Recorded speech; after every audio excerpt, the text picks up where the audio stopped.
matchup lined up for you guys. It's going to be Vox Nihili taking on Stop Toxicity. Your tour guides through all of today's wondrous activities are going to be myself. I am Dor, and I am joined by the always wonderful Moxie. Mox, how are you feeling about today's game? I'm looking forward to it. We both know a little bit about these teams though, so no surprises. I don't think both of these guys just going to be sticking with that vanilla ice cream of double shield Genji Ashe. But it's definitely some plays still to be made. You know, everyone likes to see those play of the games when it's just an entire team kill with one little ultimate. And that's the real stress, is that ultimate economy management. When you get a lead, it's easy to roll it. The fights take forever. Oftentimes, we'll only see the momentum shift once or twice during a map. Mox, we're starting off on Busan, though. This opens up the door if they want to run a couple different compositions for them to try and flex over to those. Do you think we see either of these teams change over, maybe just for this map? Perhaps. It will be downtown that we get to head off into first, and if you do want to dabble in the dive, this is one of those open spaces. Lots of nice areas for the dive to get really mobile and high ground control, but at the moment, I'm seeing a robot, I'm seeing a Dutch scientist. It seems as if it's not going to be the mobile compositions, it's just going to be that double shield attrition, so whoever can hit an ultimate first, specifically that amplification matrix, is going to have such an advantage in the first bit of this fight. But Moxie, look on the other side, look on the other side! It's going to be Zarya, Winston, dive. It's bubble rotation time. This is going to be a very interesting one. If you're able to use that bubble rotation, you will have a lot of impact, but remember, Yoham on this Ana means you're going to be very vulnerable when it comes to that backline. And that's going to be the real target for Vox Nihili, although they can't exactly dive this on. The only person that can is going to be Pingu, who we know is a very, very formidable Genji. But until then, Stop Toxicity are going to continue to poke and prod. Their #1 goal is to draw out this immortality field. Once they get that out of Nat, then they can go for a proper dive. Tons of damage being dealt, though, and Maimon goes down first. That is not what you want to see if you're Stop Toxicity. They can continue to poke and prod, but they are not going to win this fight outright as long as they're missing both of their DPS now. Admiral Raptor coming alive on that Brigade. A lovely anti-aid coming out, but unfortunately with Stop Toxicity lacking 2 DPS, lacking the damage needed to translate that into kills, though. And you might have dive, but you don't have that point percentage. You can't just stagger on and buy yourself out 20%. And that's the worry. Admiral Raptor, definitely one of my best picks for best Brigitte in Trials right now. Things are going to be hard with them on the back line. You can see as well, Stop Toxicity, they will be coming in with a nano boost. This means that Skytor will be creating much more space on that Winston, but you're still going to have to deal with that Brigitte, that shield bash, that little bit of DC before Immortality Field even comes out. Well, they get in. Good bubble combos here. Dropped to low. Although already we see the Amp Matrix used. It's been dropped. Plenty of damage being thrown through it. Most of the team's already been separated away from it. The Amp Matrix made completely useless by the dive now. Stop Toxicity are confident they can come in. They have the damage, but they need to take down these supports, Moxie. They have to be quick as well because Vox Nihili, they've got the Genji Blade, but it's Maimon who's putting theirs in.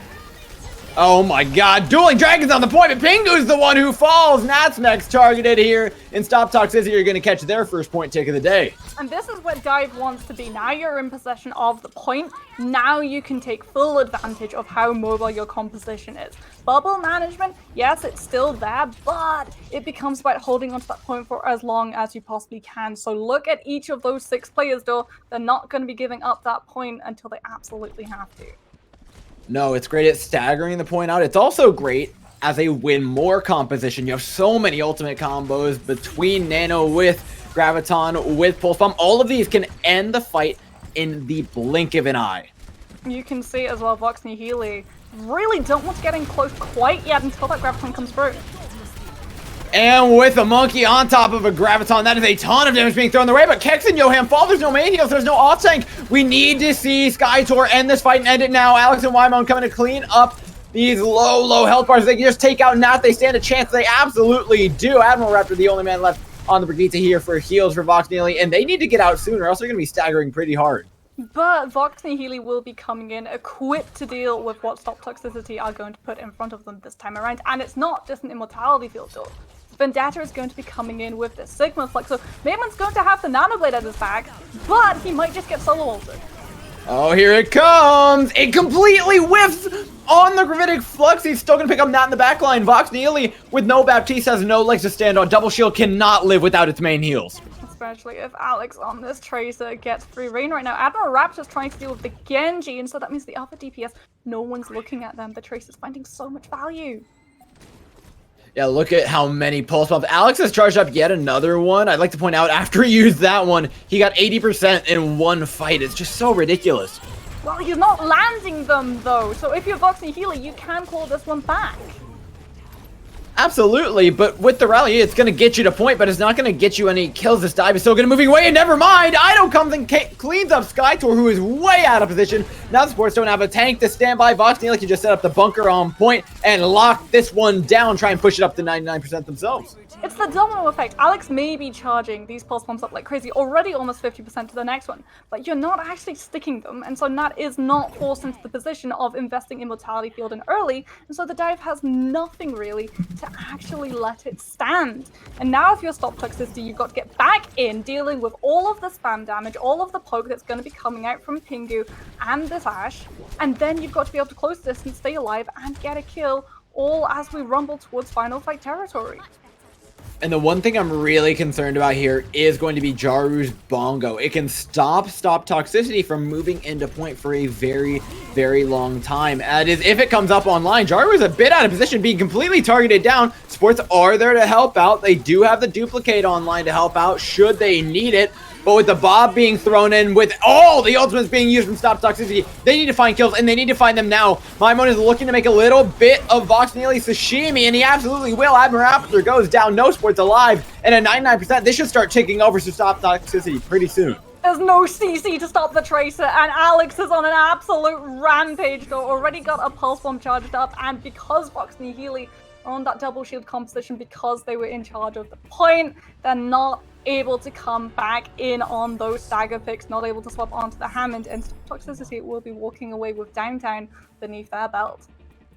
I mean, that's kind of what we expect, though. When the dive gets the point, it's going to hold it up to 99%, almost guaranteed. Win or lose those fights, you can stagger that all the way out. And then when you get an ultimate advantage, it's so good at pushing it. Although I don't think Stop Toxicity necessarily played their ultimate advantage particularly well. They often came in and used multiple ults at the same time.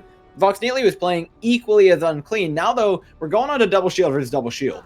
And now we're going to be seeing a little bit more CC coming out from Vox Nihili as well. They've identified that Maimon on this Genji is absolutely dismantling their backline, and they're going to be putting a McCree into the mix with the flashbang. So when the Genji tries to close the distance, it's an extra little stun to keep him away. Lots of setup here, but you're looking for Immortality Fields to be used. Vox Nihili have already popped theirs. Now it's Stop Toxicity's turn, but theirs came second. Therefore, Jaru goes down first. No main tank left for Vox Nihili, and you've just got to press the escape button. Ido's just got to try and get out, but he is not on a mobile hero right now. So you can stop, you can drop, you can try to roll, but you're not going to be able to get yourself out of that one unless it's through the spawn gates. And now we're going to be seeing Stop Toxicity setting up prime position at the defensive choke, spamming damage in. Alex already head and shoulders above Ido, who's only just swapped onto the Ashe, going to be coming into a Bob in this next fight. So even if Pingu is able to pull a blade out in this next engagement door, there's going to be that full 7th member to peel for it. And the Bob is so good at peeling. So is the Dynamite. Alex hits a big one up over top. And again, you can force out this Immortality Field should you get enough damage in. Skytor, though, is going to be unable to. Vox Nihili can just wait this one out. Stop Toxicity. They drop the Amplification Matrix, trying to keep them away, but now you've given up that place at choke, and you can't collapse in because Nat's got an Amplification Matrix still. Vox Nihili have a pretty good position in this, but Alex has the Bob to peel, throws it in immediately. Maimon is getting close to that blade should they want to use it, but Yoham's going to clean one up anyways. No Amplification Matrix required. Huge accretion from Kex. Hits everybody with the splash damage, and Maimon's going to clean up the last. It's going to be the battle of the blades in this next fight, but Stop Toxicity have an advantage on board door. They've got the supercharger. Skytor's charged that one up, whereas Vox Nihili, unfortunately for Pingu, it's only going to be a little bit like a butter knife because Jaru does not have that bongo, which means you're going to be relying on Immortality Field and CC to keep the Genji away from your back. I mean, the ultimates are already so much better for Toxicity. If Vox Nihili want to win this, they need to win it soon, but Maimon's blade looks to end things early, and he comes slicing and dice Down goes the Immortality Field. It opens up the doors, but Pingu's Blade's even bigger. Takes him down. Look to trade him out. Now Stop Toxicity need to put on the brakes for fear of losing even more members here. They've got to be so careful because if they try and get an Vendetta, he's got a Sigma Flux to call in on. And at the moment, Fox and Nihili, they've got the cards, they've got the high ground. They're going to have the point. But Mox, they also have a lot of ultimates at 99%. Unfortunately for them, they're going to have to win every single fight with those ultimates. The Stop Toxicity are in that really comfortable position, though, where they don't have to invest heavily in each of these engagements. As Vox and Nihili are going to be burning up this bank to keep that point in their possession. If they let it slip a single time, we're going to be seeing Junkertown pop up in a matter of seconds. And there's a very threatening ultimate on the other side. Yes, both these teams have Amp Matrix, but it's the threat of losing a singular player to Johan popping as early. They can walk forward, bait out Nats, and just patiently wait it out because they have that percentage. And now you can see Johan will be able to come in with an amplification matrix, and that's going to provide all of the charge Kex needs to hit that Sigma Flux. So if Fox and Nihili are forced to implement the Immortality Field early, they've lost this fight. Oh, but that's a huge Hulk combo. Gravitic Flux, Dynamite, everything connects. And now with 50% taking over, things aren't so certain for Stop Toxicity. You can see Vox and Nihili are starting to come into their own. They're going to have ultimates to cycle into this next one as well because they're very restrained. They only put in what they actually need to win out these fights, and so for this next engage, they've got the supercharger, they've got the blade, and they know exactly where Stop Toxicity are going to be coming in from thin, narrow corridors, perfect for Genji to get those reset dashes. It's good for that, but what it's not good for is this Dragon Blade. Pingu runs in, slicing through everything in his path, catches out Yoham, and again, no support means it's even rougher for Stop Toxicity. And because they haven't really been able to do anything outside of walk into these damages though, and put an ultimate, they haven't charged anything up for when we head towards this final fight. Whereas look at Vox and Nihili. They've got two things that they can use to delay and sustainability in the form of Admiral Raptor's rally. This is a flank amp matrix from Nat. Is it positive though is the big question. Absolutely not. You separated away two members from the team. That opens a door for Stop Toxicity. Just run in and clean up your tanks. What were you thinking? That was far too greedy, dropping Amplification Matrix thinking that would force Stop Toxicity away. A bomb's gonna be coming down, but he's gonna get absolutely annihilated in seconds though. And all off the back of that greedy play, Vox and Nihili are going to be losing the entire map. I mean, Mox, you and I have gone over this dozens of times on dozens of different maps. On Blizzard World, it's constantly the Sigma flank that people are getting baited into, throwing their Brigittas on with them. What they're not realizing is how open they're leaving their front line. That Baptiste being away, even for 3 seconds to try and help out the Ashe, just means your tank line is going to get obliterated. That is a mistake that you cannot be making. It's something that so many people are used to doing from previous compositions, playing Baptiste, playing Ashe, and playing Sigma, but not this one. And it's something that you just have to hammer into your players. They're going to go for those clutch plays, but they need to have faith in their ability as a team to use their ultimate advantage and win those fights without needing to do anything cheesy. And you know what? Fox and Nihili have made the mistake. They're going to pay for it. Down 1-0 versus Stop Toxicity. And you know what? Stop Toxicity, this is their way into their first win. Remember, they're 0-2. Vox and Nihili, this is their one match that they want to be going positive. This would set them at 2-1 and try and put them in contention for that first and second place spot that they need to make it into Contenders. So for Stop Toxicity, this is as good a start as you can get. This is an unexpected start as well, because we've actually got a predictions poll in the Contenders Trial Discord door, and 76.1% of people in that Discord predicted Vox and Nihili to be coming out on top, and 76.1% are currently looking very, very stupid right now. Vox and Nihili, there are very big mistakes in this composition, and a lot of those, though, can be traced back to out of position Jaru on that downtown Orisa, forcing Immortality Field out early, and in that last fight, out of position Baptiste. If you're out of position in Junkertown, I'm going to tell you right now, you are going to be dead within moments. Because this is one of the most punishing line of sights in the entirety of Overwatch. This is why we're still seeing Widowmakers coming out of those spawn room doors. And now the big question kind of arises is compositional flexibility.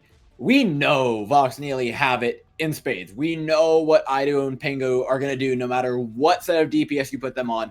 they're going to have something great. But Stop Toxicity's DPS in the meantime, Alex and Mimone, significantly less proven. And so this is where that really comes to get checked out, is on Junkertown, where you need to have a good hit scan. You need to have a solid Genji that's going to be able to make space for your hit scan. So we'll find out. They've been tested plenty before. At 0-2, it's not looking great for them, but things are turning up green today. So let's see if they can fix things up on J-Town.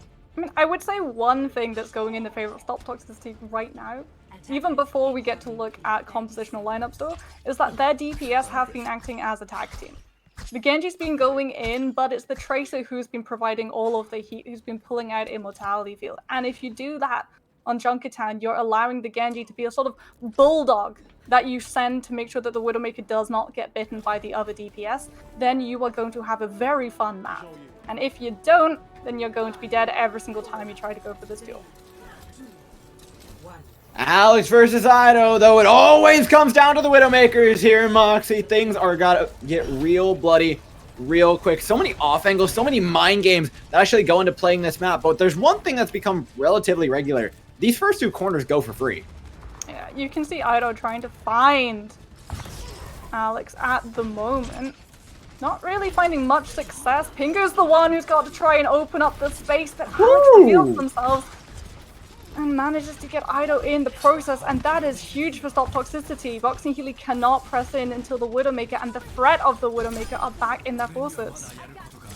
There's one thing about this entire portion of the map, though, is that the attacking Widow spawn is just so much closer. Stop Toxicity are going to push their advantage, though, take down Vendetta. With that, the whole team's going to crumble, already down 2 members. The cleanup is there, and the ultimate charge is as well now. Look at the difference in these two Widowmakers at the moment. Alex has been getting free reign because the team have been making space, whereas Ido is having to sort of cower your way, crawl out of that spawn room, not get found out in the first couple of seconds, and you're just not getting the chance to put any shot in because every single time you try to go for an off angle, Alex picks your head off. I mean, that's just how the cookie crumbles. This guy is popping off like none other. Jarver dropping extremely low. Stop Toxicity can look to push their advantage. Just walk right past his amplification matrix. They absolutely will. In with an immortality field, and down go Vox and Healy yet again. Vox and Healy not able to come in with anything other than the amplification matrix, and Stop Toxicity solving the problem perfectly. You just walk right past it, and that's something that Vox and Healy are having a real trouble doing right now, though. Pressing W and walking safely. Ido is still not even past 60% to this first ultimate on that Widowmaker. I mean, if we see him go down again, there's a chance that Alex just completely laps him. It's definitely possible. You can see that there's a Hulk coming through, but unfortunately, Vox and Healy aren't able to connect that into kills because some really nice shield play coming out from that Sigma. Whew! Oh my goodness, they were right over his head, but now Ido's about to be punished by the Genji. Alright, Mimone, can he clean up the kill? He should be able to. Right clicks connect, and now the rest of his team should go with it. Muffin falls out as the first member that Toxicity have lost. Pingu cleans up another, but it's not enough. Those spawns, though, are relatively far, Moxie. But Alex is still alive and still providing so much threat. Vox and Healy cannot try and walk onto this main road until they manage to pin this Widowmaker down. Ido will be coming in with the Infocyte this time around, though. And so that should fall into the attacking Widowmaker's favor, but you can see Alex playing extremely conservatively right now. Knows Infocyte will be up to the other side, not wanting to give away that position until that ultimate comes out, and then you can just wait it through. Yeah, I'm not sure how much I like the passiveness of Ido here. I wanted to see him go for that duel constantly. You have a Gravitic Flux to help out. Everybody goes down, but a great immortality field keeps him up. Mimone cleans up the backline, and Stop Toxicity's ultimate advantage continues to be the bane of Vox and Healy. And Alex continues to be the bane of Ido right now. He's got another Infocyte up, though. With 37 seconds left, Ido cannot afford to be passive even when that ultimate gets popped. You're going to be working right into the spider's web. And unfortunately, you're just going to have to eat the damage so you can touch that card. I mean, I almost never say this, but I think I'm going to say this. Just swap the Widow. Yeah, I think it's time, Ido. It's been proven you're not going to win this duel anytime soon. Now a very aggressive Ant Matrix on the side from Stop Toxicity. Things might get bloody here. Oh no, this Hulk over the ledge leaves him open to Alex. Picks off one more. Another fight down. Another fight won here for Stop Toxicity. And they set themselves up to win Junkertown beautifully. There's nothing left in the tank for Vox Nihili right now. They're not close enough to an ultimate door. They're not even going to be able to get stagger picks onto the card in time. And you said a couple of moments ago, swap the Widowmaker. I would amend that slightly. Swap the composition. If Alex is the bane of your existence and you can't get that Genji close enough, just cross the distance with abilities. Go dive. Hound that Widowmaker. We've all done it, duh. We've all hated a Widowmaker in our quick play and gone for that hard counter of Winston D.Va and just jumped on her face until she refuses to leave that spawn room. There are options, but there are no longer options, Mox. Now you kind of have to opt for it. You could go for an Ashe, force things to be a little bit more close range, try and hold on to that high ground a lot shorter. But the second you give up that first corner, it's all over. Remember how close that box is. This actually opens up the door for some other interesting things. Do they go? Okay. Pirate Ship was a possibility with that little space to actually be covered. But no, they're going for normal stuff. Yeah, on the defensive side, honestly, you've got to opt into Widowmaker.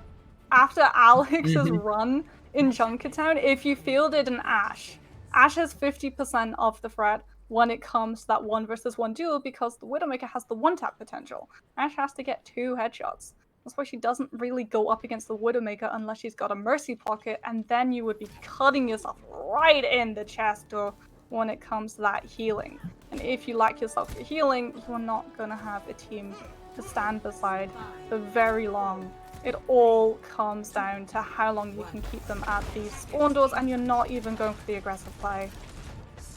Well, we need to see the fuller hold here from Vox Nihili for fear of going down 0-2 to match point, and, you know, risking one of the fastest series that we've actually seen this Trials. And that would not be a way to go against the underdog team of Stop Toxicity. Ido is playing so far back, though. He's not. Is he even going to have LOS of the cart here when it pushes up to the box? Maybe just a bit. But you know what Alex is looking for. The second this first shot connects, things get dicey for Vox Nihili peeking through the boards. Is there a Widowmaker to be found is the question. Until then, this cart is already most of the way there. Just a few measly meters away. Ido's finally taken down Alex, though. The defensive Widow gets the advantage. Immortality Field is out, and with that, Stop Toxicity, you have to go on the back foot. But because they played so passively, the cart is already right beside that finish line door. So Vox Nihili have to get extremely aggressive in each and every single one of these defenses, and so Ido has to get an opening pick in each and every one of these fights. Otherwise, they're going to be giving up ground when they can't afford ground to give. I mean, how many times can we see that happen, though? Ido has not necessarily been the most consistent thing ever on the Widowmaker, and with Maimon making so much space for Alex to start to play with, I think we might not see that last all that long. Especially because Johan is about to hit Amplification Matrix, and that is going to be the sign of a retreat that Vox Nihili cannot afford. Oh my goodness, Moxie, you're absolutely right. Things are going to be a disaster. Alex doesn't even have to be scared. He can just let his team do the work. They have no option but to step right into this Amplification Matrix, although it's not exactly placed in a way that they can take advantage of it, which is not great. Instead, Ido gets to clean one up, and you're going to be hurting for that one. Look for the re-engage, though, from Stop Toxicity. Well, Ido is going to be cutting that one right off. Johan's head comes out, and so too does the rest of Stop Toxicity. They're just going to get staggered out right now, though. They're feeding themselves into the ult charges of Vox Nihili, who are going to be coming in with so many 5 circles colored in. I mean, that was just abysmal from Stop Toxicity. They should not have popped the rally, because now you need that rally. That rally that you should have had for when this supercharged blade comes through. And Vox Nihili, they've got the rally that you want for when the exact same thing comes out. Yeah, there's nothing they can do about Pink. You said it best. The rally was the thing that was there to stop it, to go for the engage. You've got nothing now. You do have a bongo blade of your own for next fight, I guess. But Admiral Raptor kept a hold of the rally. And if Nat drops Amplification Matrix, Vendetta's going to be able to hit that Sigma Flux. And that means that Maimon can't go for the blade because you've got to get close enough to use it. And you risk exposing yourself to that one ultimate that can immediately cancel your existence. There is still one thing that can open this fight up, though, Moxie, and it's Alex on the Widowmaker. No matter what you do, that's still going to be a one-shot if he can find Ido out. Early on into the fight, Kex uses that Gravitic Flux. Doesn't really connect onto much of anything, though. Ido takes down Malmon, and that's the way you need back into this one. Now with one out of the way, the second's gonna fall. Alex began to do what Alex does best. Pingu down, but Fox and nihili have already cleaned up the rest of his team. It's not enough. Ido came in huge, though. Got Mayman out as the blade was pulled, as Skytor put down the supercharger, and so all that Stop Toxicity were banking on is now completely gone, and we're seeing Mayman onto the Trickster just to get the tap. The only thing they can put their hopes in is their backplane right now. Amplification Matrix and Rally has to be enough to get that payload a little bit further. Didn't think I'd be saying this after Fox and nihili's To the finish line.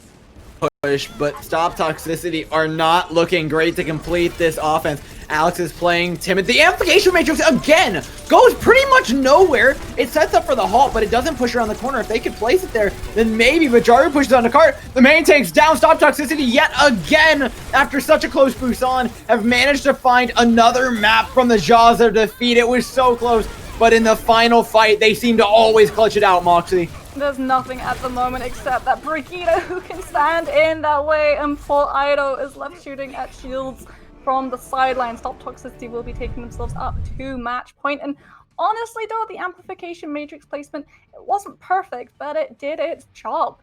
It kept Fox nihili away from that payload, which let it move just a little bit further. And you saw, as soon as amplification matrix had subsided, that poor Orisa just had to track herself straight into the line of fire without a shield to try and stop that payload from moving that little bit further though.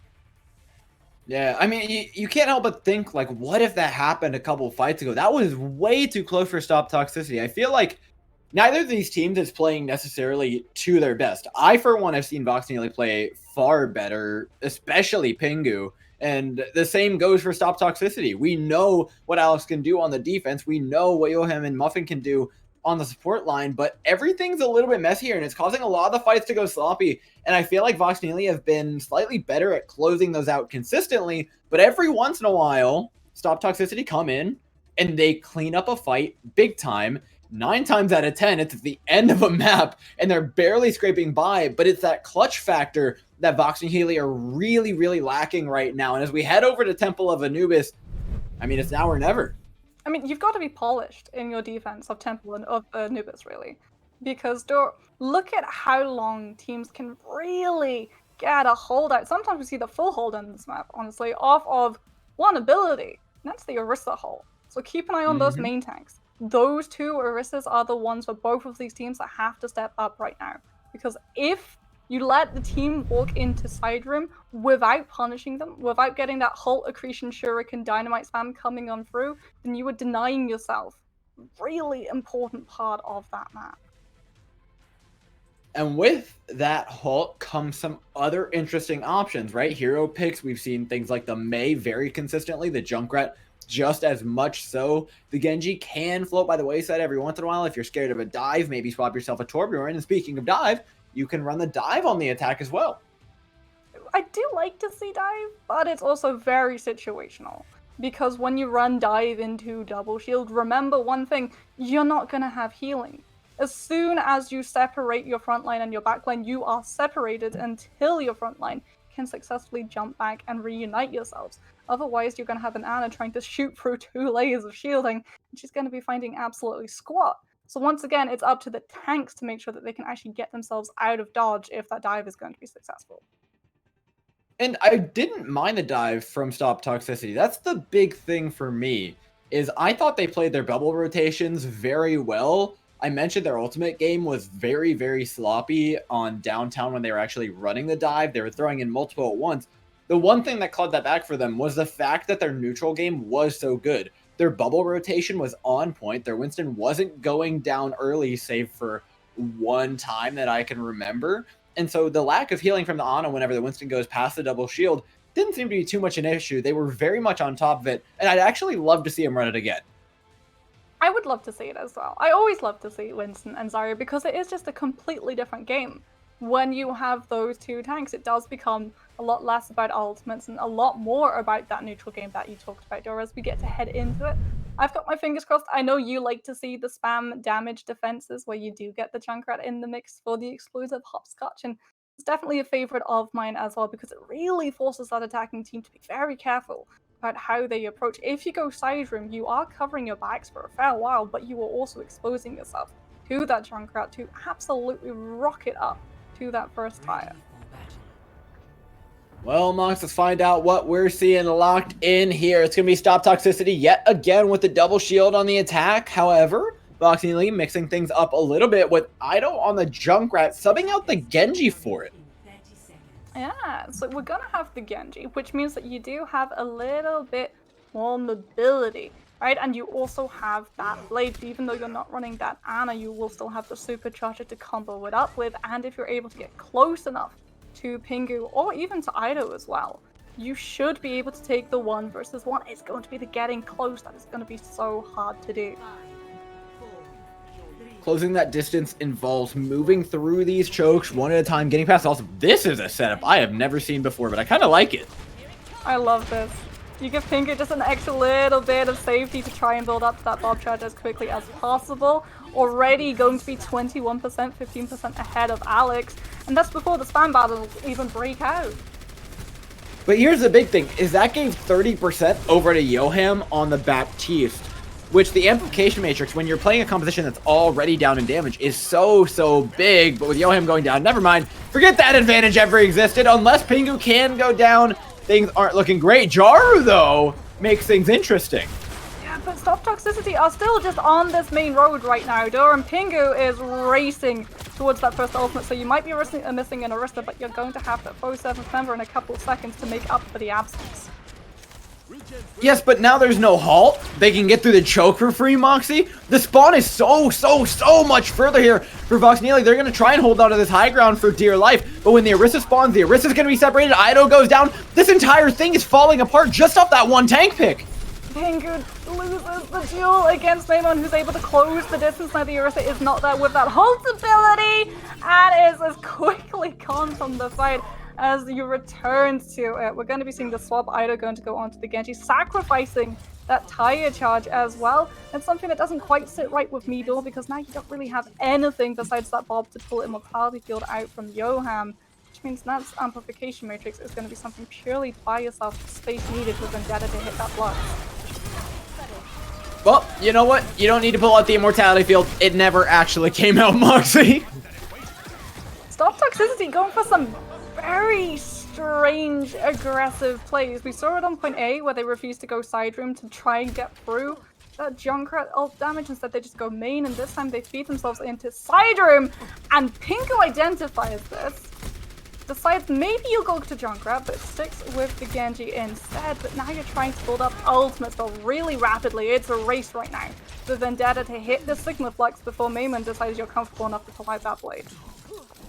I wouldn't be surprised to see them wait in the side room, try and bait some other stuff out. Amplification makes good deflect by Maimon, saves them a ton of damage there, though.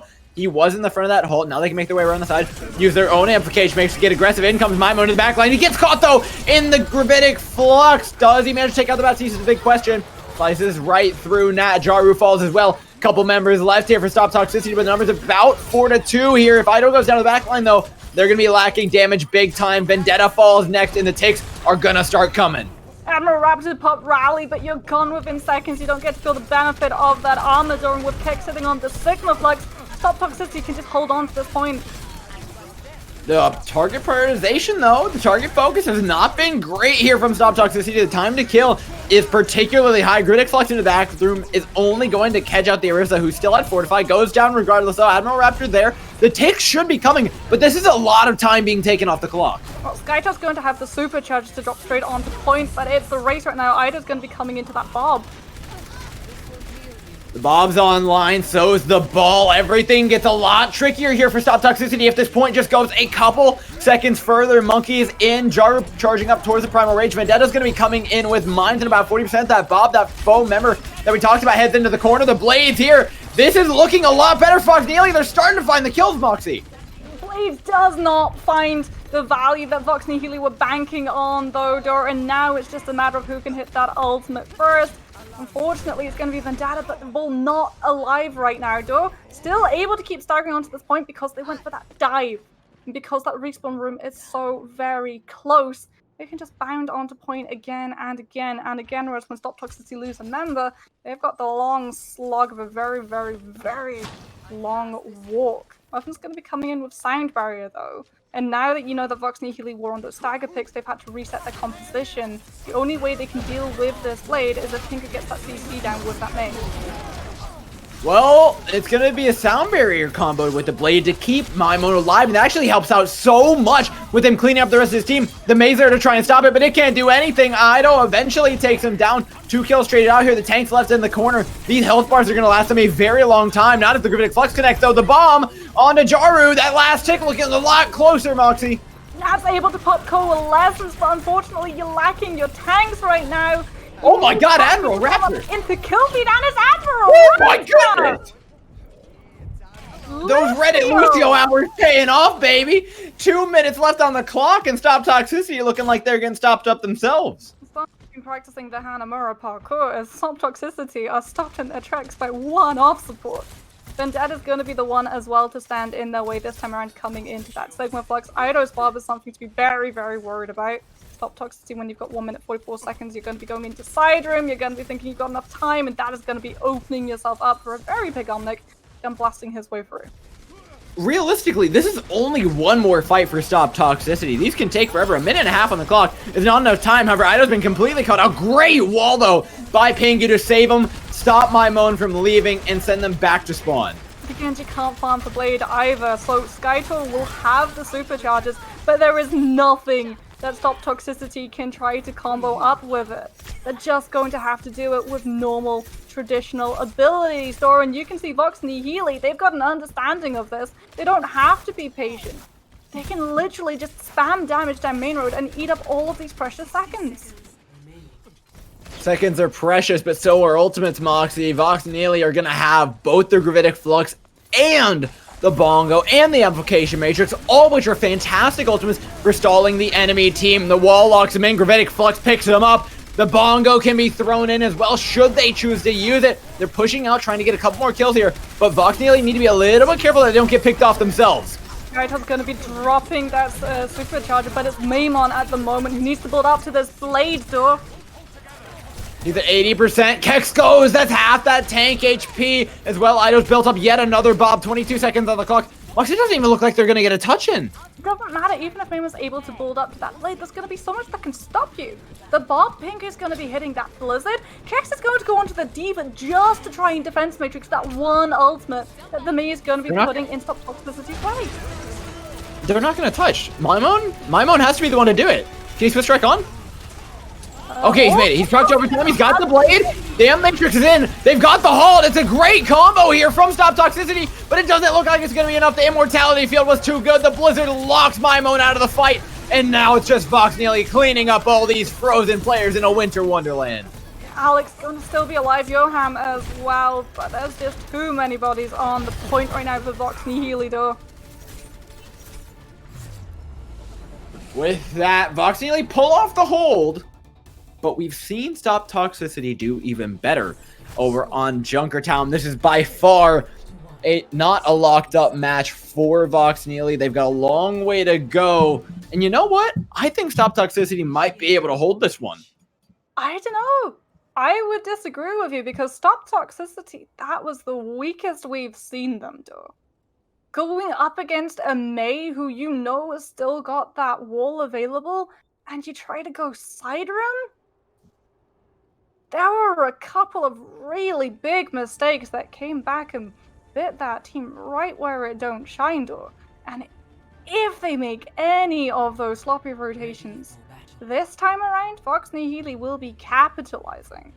You can already see Pingu, you may be in the attacking room, but you can still run that attacking Mei because Stop Toxicity weren't able to deal with the Blizzard, weren't able to deal with the walls. Yes, it's going to be a task getting you actually into position so you can deal with that double shield. But it also means that you can act as a second bouncer in place of that Brigitte to help your Batiste. If Maimon tries to go for a little bit of a sneaky kill onto your support. And that's exactly what we're looking for now. With the Mei being locked in for Vox Nihili, they're not exactly going to have the same win conditions that they normally would with a Genji. What they do have, though, is consistency. They will consistently make it into Mega Room because they can wall off the halt and stop it getting any value. Unfortunately as well for Stop Toxicity, spam damage is not going to be there because of that Mei wall completely blocking it. That's a good dynamite, though. They do manage to connect onto a little something, but this is pretty much going to be how every single push goes. Voxnil can guarantee at least this much. It's the next fight that's difficult to win. This Mei wall is incredibly hard to make connect because there's no choke point to try and work with. You force them back to the point, though. Stop Toxicity are very quick to actually give up this ground. Maimon needs to find a pick along the back line, otherwise this high ground is going to continue to work away at the health bars to stop Toxicity. But remember, stop Toxicity, they can just kite away from this. The Mei will find value, yes, but you've got to get close enough. Meanwhile, that spam damage composition can just increase the distance.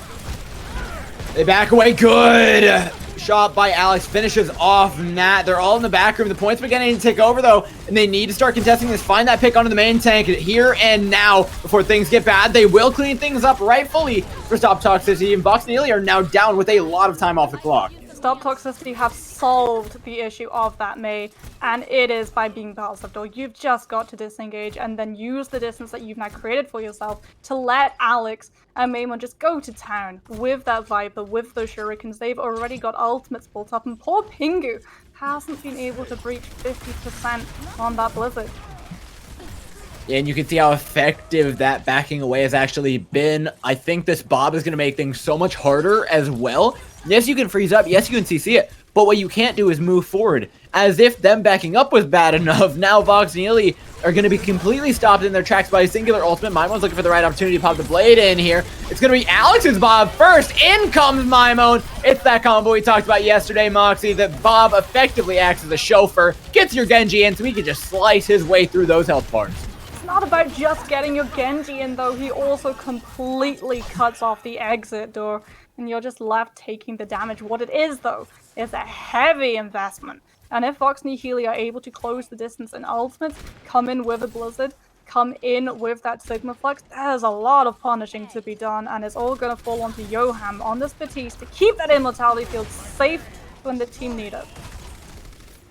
And that's the big ability we're looking for from Stop Toxicity. Then they can look for a re-engage with the rally, even with the Gravitic Flux. They have so much to try and play with this fight right now. In fact, the Gravitic Flux only picks up one. Stop Toxicity are just going to back up again. Well, you can see Vox Nihili are also being pretty passive right now. They don't want to go in until they know that they can wall someone off, but they've got to close the distance. Still 1 minute, 10 seconds left. They can't afford to dilly-dally longer. This is 100% final fight. Pingu's looking for the right opportunity to chuck in the Blizzard, but you know the second that voice line comes out, Kex has the kinetic grasp. The Mei got separated. Pingu will have Blizzard, but if Skytor is able to come in with another of those deadly halts, it's going to be very easy to shut this ultimate down. Yeah, now with high ground over the point, they can at least see into the back room, but it's still not a great position for Voxnil. Their composition just doesn't work without the Genji spamming the composition. In comes the Blizzard, though. Everybody in the back room. This is a one fight easily for Voxnil because Kex was not able to eat that critical ultimate. Pingu waited with that Blizzard. Stop Toxicity knew it was online. They tried to scatter around the point, tried to make sure that they did not group up, but Pingu was so patient, and as soon as they go into side room door, that Mei's knife, it starts frothing. You know exactly what's going to be coming out. But you don't really have anything that you can use to snowball into this next one. Supercharger Bob, they're nice, they're pretty, they make your team look nice and sparkly, but they don't translate into kills, not like Kex and Maimon, who can combo up. Sigma Flux gets them below 50%, and then the blade comes through to finish the job off if you even need it. So these fights are so critical, Moxie, because Pingu's not building ultimate charge again. Pingu isn't able to do anything right now. You've got to use the Mei to safely secure the entirety of your team composition. Past the spam damage, if that Batiste falls, you are just going to be forced to try and disengage, and when you disengage, you are opening yourself up to be shot right in the back. Yeah, it took them 3 minutes to build up the last Blizzard. You got 2 minutes 30 and 30% ult charge on this one. They can use this side room, though, effectively because they have the Mei. Look, they set themselves up an amplification matrix, but not even that is online. They've got the Bob. They're going for everything, though. They run straight into a 6-man Gravitic Flux. Great dash by Maimon. The health bars are low. The immortality field is lower. And it should be Stop Toxicity being able to finish up on this, but they're not. A beautiful set of side room peels by Voxnil makes Maimon commit the blade. He comes in. There's no immortality field to stop him. The kills are there. So is the dynamite. Stop Toxicity should be able to hold on to this one by just the nature of spawns alone. And unfortunately, Pingu still has not been able to hit the crucial blizzard that Vox nihili are going to be relying on, duh. And you're getting staggered out. Idol just went down. More time off the clock, more time that you're going to have to put into that side room rotation. And you can see, Stop Toxicity, they're going to make you pay in blood for every single meter that you step forward. But that's the thing, is Vox nihili also made Stop Toxicity pay in ultimates in that last fight. They only have Ant Matrix and Rally. But they can drop those to guarantee themselves space. You can use that Rally for when Vendetta tries to put in that Sigma Flux, and you can drop Amplification Matrix right onto main road, forces Vox nihili to scatter. Well, Stop Toxicity scatter. Not well enough, though. Muffin goes down. No Rally left. Amplification Matrix has to come up big here for them if they want to win this one. Otherwise, they're running straight into Griddick Flux. The Blizzard's online for Pingu, waiting for the right opportunity to just pop that one on point. Though Jaru goes down. Main tank's out. Vox nihili is spending way too much time dilly-dallying. They have to finish up on this Blizzard. However, the Fortify is going to be getting him out alive. Great shield bash onto Pingu. Drops the Mei low. Kills her. Slowly rolling in for Vox nihili, but not nearly fast enough. The spawns are going to be in for Stop Toxicity, and that should be enough to roll them over and get them enough of an advantage to hold on to 30 seconds left. Mei Wall's already been used. You can't try to block off the supercharger. You can't try to block off the Bob. Instead, you've got to put yourself onto the sidelines, though. Oh no, it's all falling apart here for Vox nihili. They had all the ultimates, they had all the advantages, but it doesn't look like they're going to be able to do it. 20 seconds on the clock, and all they can pray for is staggers. Neyman's got the blade as well. Kicks the Sigma Flux. The only way Vox nihili are going to be able to get a single bit of tick percentage, or if they're able to take out that DPS before he pops the ultimate, but you've got to touch first. Does the Tracer make it? They do, just barely proccing overtime here. You can tell, though, Vendetta holding onto the door. The Bob's on point. It barely gets a touch in. Nat falls. Gravitic Flux in. So is Mimone. It's not looking great here. Vox nihili being upset by the underdog. Stop Toxicity. Set them up and slam them right back down. 3-0. Well, it's still going, but this is just the last curtain. And Stop Toxicity walk away with Anubis. The third and final map of this series, though. Everyone came in expecting that result to be lopsided. Everyone came in expecting Vox nihili to be walking away the victor. And those 76.1% of people, I think, are gonna be looking at this team and blinking their eyes back in surprise, because this is a team that are very strong in Contenders trials. I mean, they were 0-2 coming in, but I feel like we saw a different side, especially that clutch factor that we talked about earlier has just been turned up another notch. This team's hitting another level. They're hitting their stride. They're getting more comfortable playing against teams of this caliber as well. I think their run through Open Division, it wasn't the most difficult. It wasn't the easiest, but they definitely did get there without too much trouble. Now they're actually facing some tougher and tougher opponents. I don't think it's any surprise that we see them take a little bit to kind of catch up the speed here. But now that they're looking fantastic. Vox nihili, however, slightly less so. They've got a few things they can go home and work on. There were a couple of instances where we saw the spark. We saw the old Vox nihili. The compositional swaps were there, though. Coming out on that Mei was a stroke of genius, and something that Stop Toxicity really did struggle the first time. Unfortunately for Vox nihili, they understood it the second time that it came out of the spawn rooms, and they did everything in their power to make sure it wasn't a problem purely by walking away. Winning the fight by disengaging, knowing that if you increase that distance, the Mei is virtually useless. And even then as well, avoiding the Mei walls, managing not to go into side room and open yourself up to an insane amount of damage. You're constantly behind an ultimate economy. This team played really cleanly today. My hat's off to Stop Toxicity. They got their first win on the board, Mox. I got a question asked for you, though. Who's going to be your player of the game for Stop Toxicity? I feel like the whole team really came together, but for me, I think there's a sleeper pick in there in Sky, Tor, and Kex. The tank lineup, I felt like actually really showed up today. Yeah, definitely. The tank line were doing everything that you want a tank lineup to do. Sometimes it is extremely hard to get everyone to disengage cleanly, especially if you're not running a Lucio and you've got Narissa and a Sigma to just herd and they're slow. It's really hard to make sure that they don't go down in those old rotations, and the fact that Skytor and Kex weren't going down consistently, the fact that they had the shield placements, the ultimates, when the team needed them, definitely, for me, puts them as my MVPs as well. All right, ladies and gents, it's going to be Stop Toxicity finding the upset. We'll see if we have another one here. As up next, VASTA are taking on the Angry Titans. You absolutely will not want to miss this. Nox and I are going to be back in just a moment with a quick interview, though, to finish this one up. It's going to be a player from Stop Toxicity in just a moment.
I know I promised you guys a quick break, but that was faster than even I was ready for. We do, however, have Yoham the Baptiste, who was playing for Stop Toxicity the entire time, locking up some fantastic immortality fields, I might say. Congratulations on your first win here at Contenders Trials, and you know what?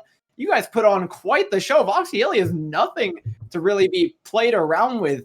Are you surprised at all by this 3-0 scoreline? Extremely surprised. It's like we had I feel like I'd had kind of a bad performance the last couple of trials games, and I came into this hoping that we could at least take a map, and then we ended up actually 3-0ing. I mean, it's no surprise the way you guys were clutching out rounds time and time again. What do you think was the biggest player in that? Not necessarily any specific player, but was there any part of your guys' play that you felt you really cleaned?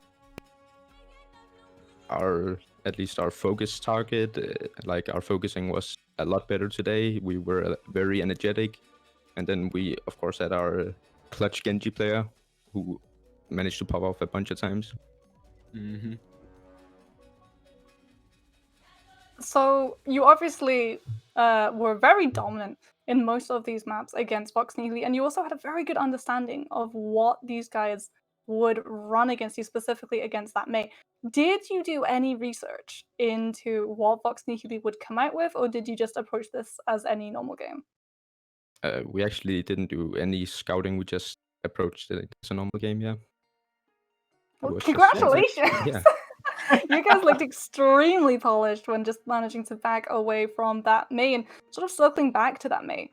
She's not something that we get to see a lot of in this current meta, and it definitely took a while for you guys to sort of understand how to play Violet. Was there any sort of specific moment where everything just clicked and the Mei became much less of a problem? Was that anything to do with like a communication from a player? I mean, I think it was just like we just saw the Mei and we knew that they would try to wall us or like play very close in Mei also. We just tried to play more split at times and just watch out for chokes where they could wall us, and then it just ended up working.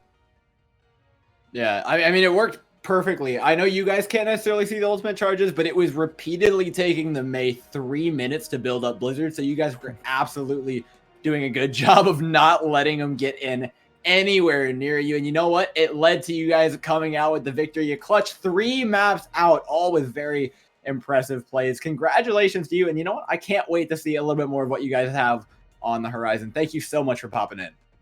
No problem. Thank you.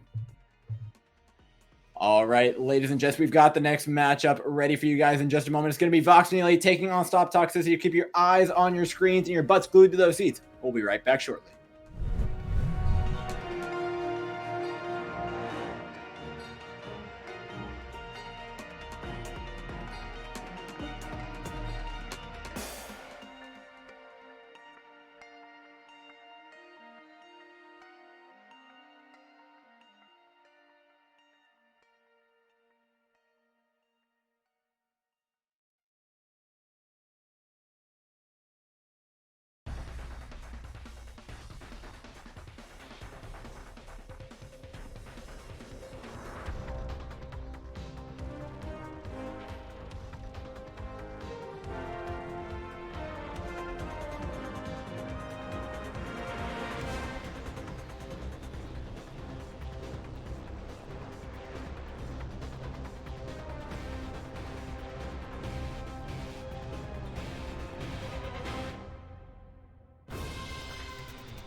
Hello, ladies and gentlemen. You know what? I swear these breaks, they get shorter and shorter. These teams get ready quicker and quicker, but you know what? The match we did not want to miss. Angry Titans, the victors coming out of Open Division, are taking on VASTA Gaming, who have been a real sleeper pick, but Mox, they were a sleeper pick for a while for a reason, and they were looking like a stacked roster until somebody got snatched away from them. Why don't you kind of run us through the history of these two teams in recent memory?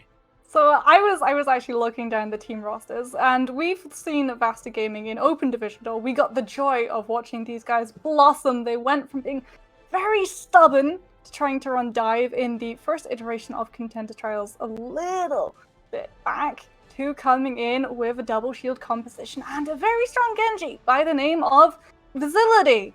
And if you turn your eyes just a little bit to the side of that roster, Vazility is here, but he is not in VASTA Gaming Red. Currently, he is in Angry Titans Blue. He was their star Genji player. He's come back to Overwatch after a very long way away. Still very good, still getting team kills on those blades, still being poached from a team that he previously ran with. I think that's kind of the crazy thing, right? You come in and you have such an explosive performance getting back, you're immediately going to be poached by other teams. Little did you know, though, that VASTA are still really stacked without you. This lineup, Rocket, Nipahog, Kage, Sana, Abs, and ANJ, have been rolling through everybody they meet. In fact, VASTA even have the better record in Trials right now, sitting at 2-0 versus Angry Titans, who are 1-1, losing only to Sheer Cold, which is, I don't want to say a surprise, right? Sheer Cold are obviously an incredible team, but you know what? It shows a little bit of shakiness in this roster, and I know Vazility is a good player, but he's not going to carry your whole team. Well, Angry Titans in our predictions Discord are still the favored, though, to 75%. Predictions have been wrong, though. We just saw that last series where I think everyone was surprised to see Stop Toxicity absolutely popping and being able to get their first 3-0 and their first victory up on the board. So VASTA Gaming being in that first spot, currently tied with Sheer Cold, definitely, I would say, have a better shot going into this than Angry Titans because of their players, especially that tank lineup, Rocket and Nipahog. Orisa and Sigma, these guys are probably the strongest, at least from my point of view. Yeah, I think people are really sleeping That we've seen any player at the gaming right now for one reason, and that's because they didn't make it to finals or anything in Open Division.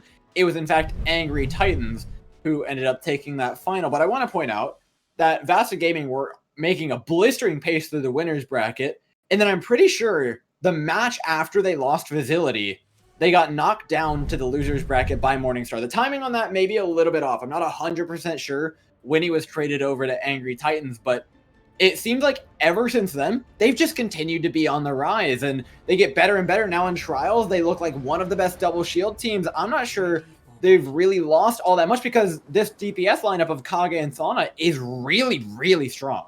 And Abs on the Batiste as well. I love to see this guy finally coming out on the main spot. I've been advocating him to come out since the last Trials spot on door. But for me, the dream matchup right now is going to be Nipahog versus Nathan. Both of these guys are absolute brutal Sigmas when it comes to Accretion Halt combos and when it comes to those Sigma fluxes.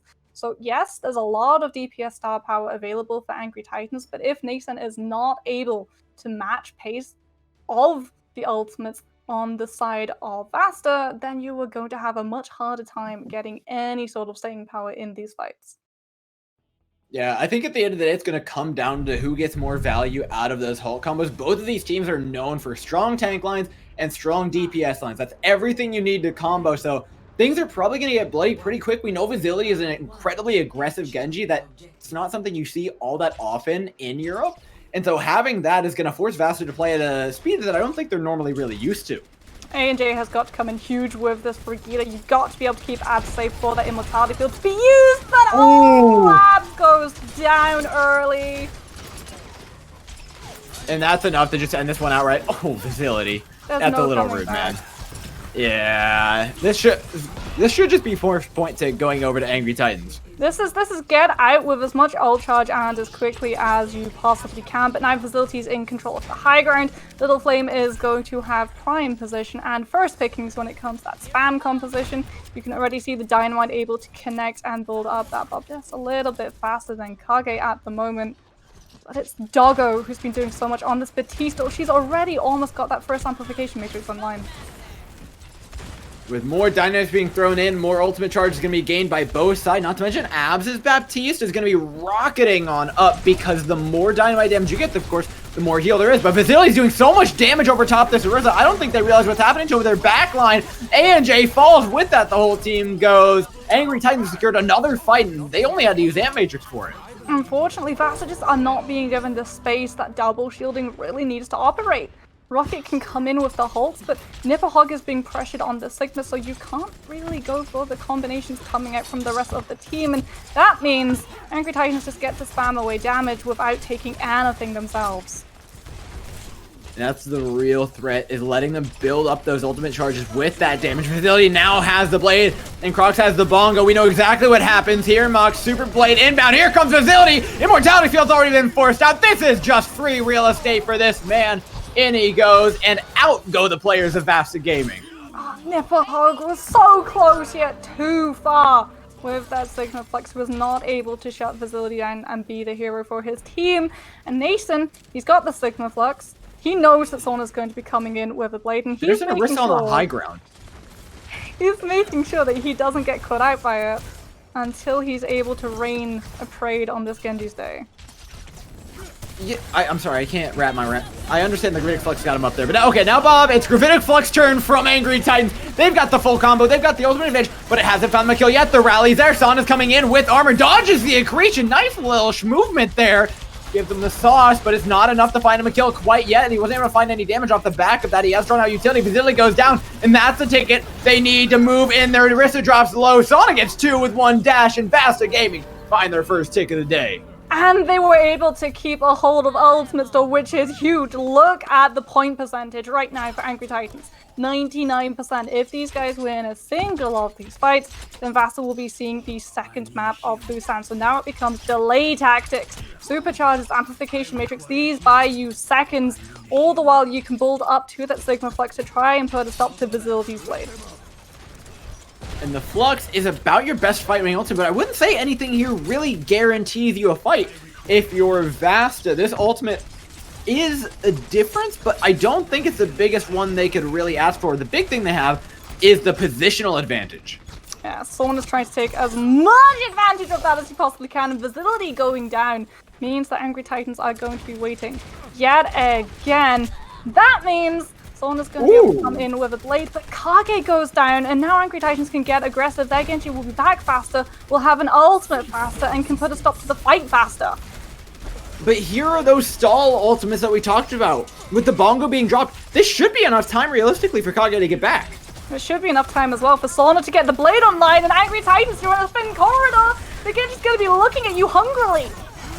Oh, here he comes. Looks for the back line. Takes down Little Flame, who does manage to pop the Bob, but it's not going much of anywhere. Kage's in a little bit of trouble. Throws the Bob in up their own, but it misses big time. Thrown way into the back line here, and that means that Facility can come in with his patented blade of his own. We've seen this guy get 6 before, but he only needs 1 to win this fight. Little Flame's onto the Doomfist as well. The fact that VASTA are lacking that Brigida, lacking that CC, means that DPS gets a free run for his money. Overtime ticking. Is anybody gonna touch? Absolutely not. From VASTA, Angry Titans secure it 100 to 82. It was a lot closer than it was initially looking though, Mox.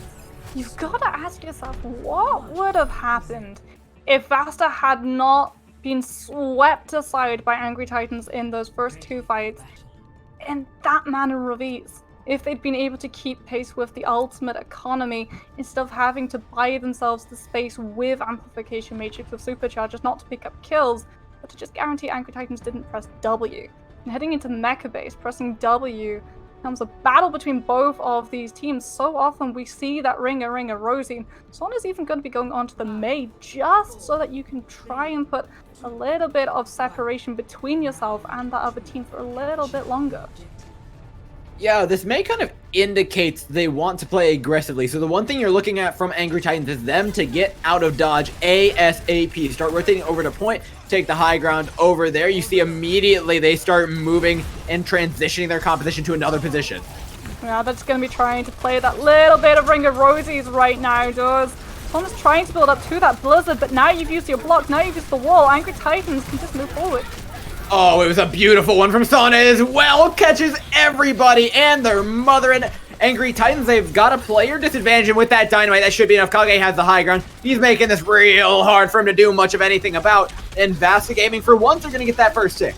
It's so strange as well that for once the Batiste team, who isn't taking the more damage, hits Amplification Matrix faster than the team who were running from a Mei, who were running from a Poke composition door.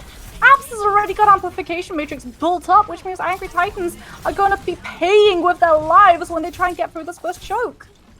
And look at how quick Sana is building up this Blizzard as well. 50%. I mean, compare that to Pingu's 3-minute Blizzards that we were seeing earlier. It is a blistering pace. Now the team separated away. The tanks are meant to get picked off here. A beautiful wall from Sana wins them the fight. When you're running into a Mei, you want a Lucio to try and close that distance. Make sure everyone stays together as much as they possibly can, especially with an Orisa. But you do manage to get Kage out of the way. The VASTA won't be feeling that loss just as much, though, because they've got the ultimates that they can put in to make up the absence if Angry Titans try to come in for a fast contest.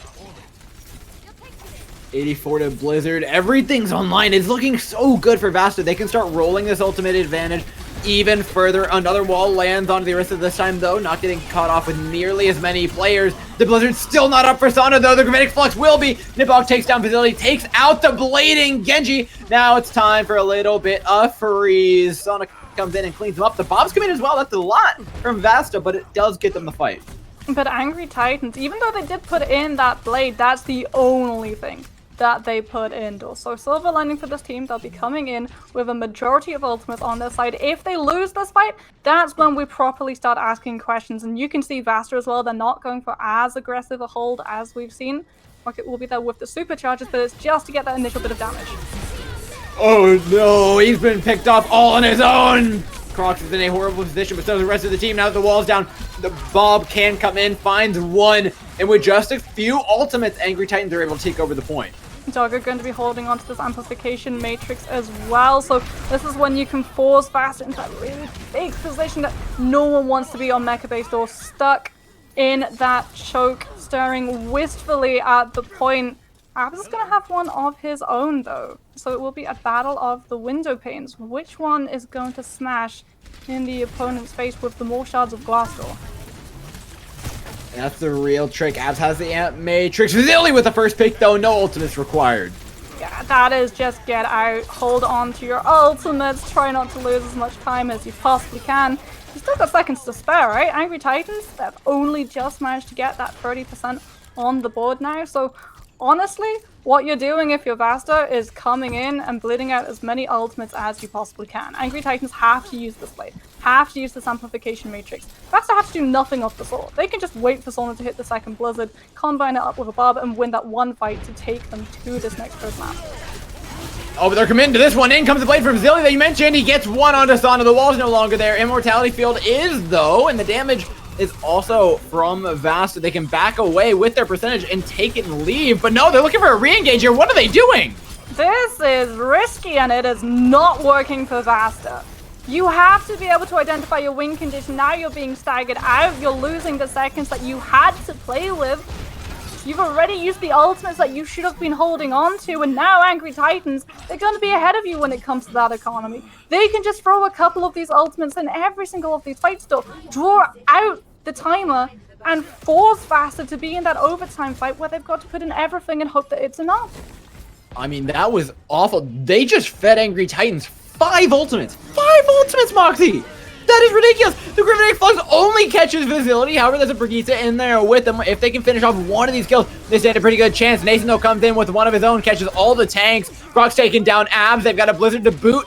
It's not enough, though. There's no damage follow-up. Little Flame still in the backline. Chucks the Bob and a point for good measure. There's not even a touch from VASTA Gaming before Angry Titans seal out the first map. You know, sometimes the butterfly effect in Overwatch door is tiny. The slightest flutter of a wing. That one was a tsunami. Vasta could not recover after they absolutely poured everything that they should have been keeping a hold of. If you'd had a Bob when that Blizzard came through, if you'd had a Sigma Flex when that Blizzard froze everyone in place, you wouldn't just be picking up a Soul Genji, you would have been picking yourself up a second point. The one that you needed to take us to that third part of Busan, and Angry Titans will be walking away with that first third of the series, though, all off the backs of Vasta's terrible, awful mistake. And I feel like that's really it's like a negative clutch factor when it comes to the neutral game. I feel like both these teams are playing relatively similar. If you throw your mind back to downtown, we can go back to the beginning of that map and say, okay, where was the problem for this whole map? It was the fact that they went 3 pushes without getting a single pick. And then you go to the next map and you think, okay, where did they mess up here? They had so much percentage. They had such a big advantage. And you look at the one fight where they went in, used ultimates, and then instead of backing out, they went in and fed 5 health bars worth of ultimate charge to Angry Titans, who happily turned it into a map victory. I mean, it's not even Angry Titans doing anything especially special. It's been VASTA Gaming just making one mistake per map that gives the entire thing away. We see two sides of VASTA Gaming. We've always seen two sides of VASTA Gaming. They've been exceptionally strong, though, when they're holding down a space. When that Mei is already in position and you don't have to sacrifice that wall to get yourself in safely. Rather, you can hold on to it and use it aggressively to try and separate someone out from the other side, because that was when that composition was absolutely on fire. We saw that Blizzard was coming online within 2 fights, that the Mei was having much more of an impact, that the Batiste was able to have those amplification matrices and use them aggressively, and immortality fields were able to be kept online until ultimates were called on through. Unfortunately for VASTA Gaming, we see a completely different face to this team when they've got to move from A to B. That's when they struggle. And looking at Junkertown and looking at the rest of the series, if that continues, and if Angry Titans continue to poke and prod and punish that, then we are not going to be seeing a very close series at all. This is something they've got to fix immediately. There's one thing I've got to say, though, about this Junkertown pick. It seems like it's playing to their disadvantage in that, yes, you have to move the cart forward a long distance through open ways, and that seems to be where they've been struggling the most on these maps. But of course, Junkertown comes with the pick Widowmaker. And there are 2 players on Angry Titans who can both, or pardon me, on Vasta's side, who can both play Widowmaker. Kage and Sana. Sana has, even when Vizili was on the team, I believe it was actually Sana playing with them. Him and Kage were both going out on hit scan, and so I do think it's a good map for Angry Titans, all things said.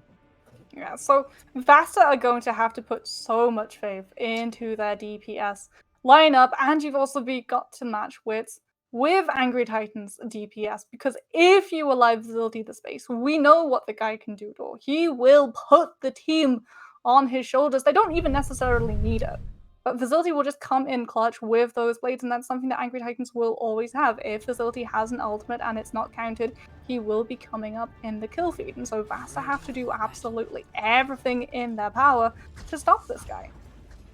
Well, the one thing I'm looking for is the Genji versus Genji, because what that does is it makes room for Love and Kage. So whichever one of these two can make the most room, I suspect is going to be giving their Widowmaker a pretty massive advantage. We know both Love and Kage will happily take advantage of that and turn it into a map win.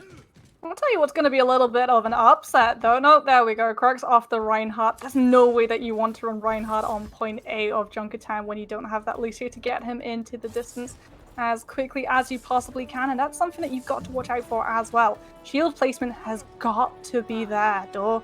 If a single one of those Orisa or Sigma shields are out of position, both Love and Kage will be punishing it immediately.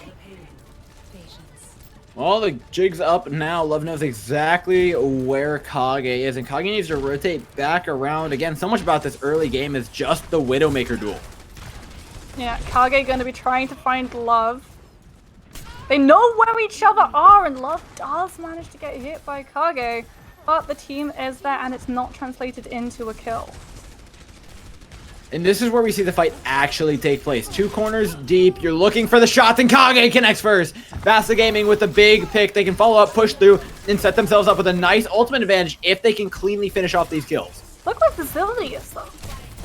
He's all the way in the back line, though. He's in enemy territory right now, trying to find Kage. But because the Genji is away, Angry Titans are missing damage. They're missing Fred, and Kage is actually social distancing himself from Facility. I mean, he knows he's back. It's no secret. Everybody knows he's here. They're going for the duel. They know that Facility's trying to find Kage and that he's on the high ledge. Now Sona's sniffed him out. You can try and capitalize on Facility's cockiness. Oh, this is falling apart for Facility. Oh, what a stagger. No Genji. The Widowmaker sightlines are free. We'll just see Kage take an off angle here and start going to work because they don't have to worry about the Genji anymore. And Angry Titans are just gonna be stuck. Now they get A and J though. That Brigida lacking for Vasta. They can try and make up for this distance, especially with Sona falling so low. Falling almost entirely, but Kage's still being a threat, still drawing out these shield placements. Finally though, Abs falls, and with that, the whole team's gone. No heals left alive. The cart should progress to the end here, unless Sona... There's no way he goes for this. Okay, no, he's gonna back off. He's gonna be holding on to it. Rocket is not yet at that supercharge, and not even alive right now. So if Vasta want to use this blade, it's gonna be a team play. So gonna be in a scenario where you will be able to win the fight off that and that alone. And so Angry Titans, they know it's going to be there. They're trying to make sure Sona does not have the high ground push to allow himself to get safely into the middle of this team composition. Still alive. Best have high ground. They have ultimates coming online. If there's ever a time to put a stop to Angry Titans momentum, it's right here and right now, but they're struggling to get in. The position is too strong. With the help of the Amplification Matrix, VASTA Gaming can't really move forward until they pop everything of their own. That's Bongo, Blade, and Amp Matrix. You better win this fight. All right, VASTA Gaming, they stabilize, but at what cost, Moxie? Especially because Angry Titans are going to be coming in with the Blade, with the Supercharger, the exact combo that just won VASTA that space. So if VASTA are able to win this duel outdoor, it's only because they're going to be increasing the distance. If you see Angry Titans coming, you've got to kite away. You've got to be able to allow Kage to set up to get as many shots in as possible, but Love puts the stop to the Widow shenanigans before it can find anything. No one can hide from my... Now with the Widow advantage, the ultimate advantage, everything's here for Angry Titans. They need to make sure they close out. Don't get picked off by this Gravitic Flux. They're committing everything for it, but seems like it's starting off right for VASTA. They found the picks off the back of the Gravitic Flux. An ultimate advantage be damned. Angry Titans are not winning this fight. The peel! Abs was alone. And yet he lives because Nipper Hog has the guts to use the Sigma Flux. And so the two members of Angry Titans that were cornering that Batiste that should have been dead, they're the ones picked up, and VASTA Gaming are the ones coming out on top. But note, so Angry Titans have been keeping a hold of Blade, keeping a hold of Superchargers, and VASTA, to keep their Batiste alive, had to use everything. Yeah, VASTA have a healthy time bank and healthy ultimate bank, but you can't help but think, what if Angry Titans manage to do that again? In fact, they swap over to a Tracer as opposed to the Widow, which works a little bit better here, but it doesn't stop Facility from going in with the Blade. He finds himself through the Immortality Field, finally will, but trades himself out. It's not worth so much. Abzo, without main healers, they can get picked apart. Amplification Matrix is going to be enough to secure the fight for Angry Titans. Mason going to be coming into this next fight with the Super Sigma Flux as well, but not his health bar currently, Joe. VASTA are still bleeding onto this point, still making sure that it does not have an easy run through. The time will be extended, though, as they head into point C. Kage can start playing around on the Widowmaker a little bit more. Love's Tracer, it's had a little bit of an impact. Mox, how do you think this is going to work out going into point C, though? Well, it depends. It's going to be that 50-50. If Love is able to close the distance between himself and Kage, you've got the upper hand. Widow is useless in the 1-versus-1 close-up quarters against the Tracer, but it's actually going to be getting there. That's the hard part. Love gets found out by Sona and goes down immediately. However, the Tracer being gone doesn't necessarily hurt them all that much because the cart will continue to push. You're not too scared of them collapsing on you here. The Widowmaker sightlines are strong. You just back away and wait for that spawn to come back up. Love's going to be going back onto the Widowmaker. You've got to try and contest Kage, and the only way you can do that is with a Widowmaker of your own. Facility goes down. Angry Titans have to try and beat the retreat, but unfortunately, Halfway's already popped Rally, and you're trying to move that cart forward as much as you possibly can at the risk of staggers.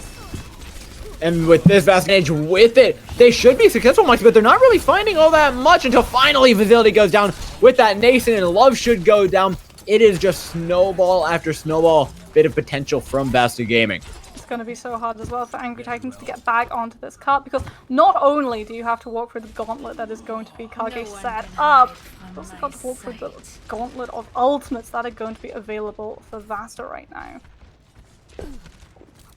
Things get dicier for Angry Titans. Can Nason do the same thing with a Grid Flux? Absolutely not, says ANJ, who again finds the first pick. Good halt by Rocket, catches everybody into the Grid Flux. Up they go, and down goes Gravity. Niphog cleans them up, and with that, VASTA Gaming, 125 on the clock. Look like they might just put a stop to Angry Titans' momentum. Angry Titans will be coming in with an awful lot on their side, though.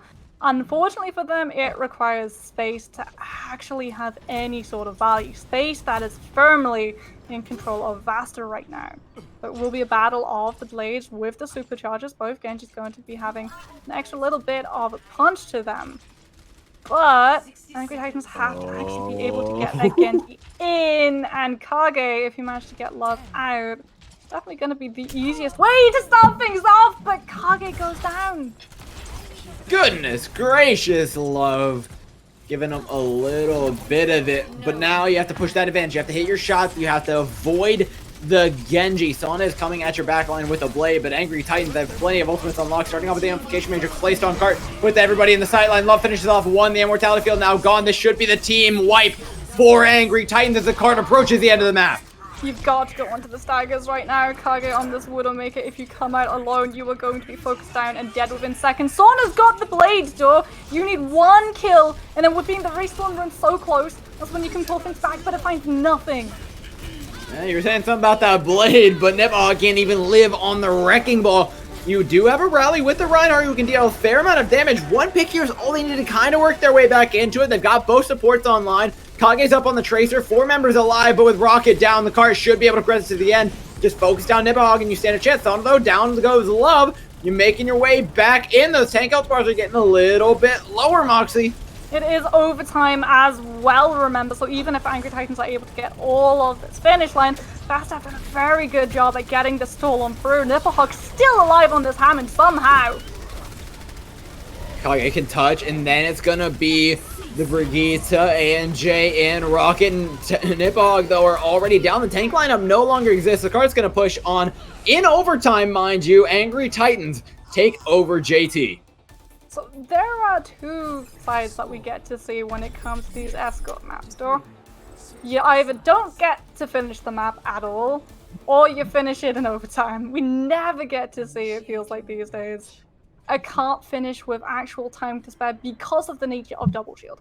It takes so long, especially if you're running Double Shield with Widowmaker, because that means all of your openings fall down to chance. If the Widowmaker is able to hit her shots, that's when you move forward. If the Widowmaker loses in that duel, you've got to reset and wait the seconds to come back in with a full team.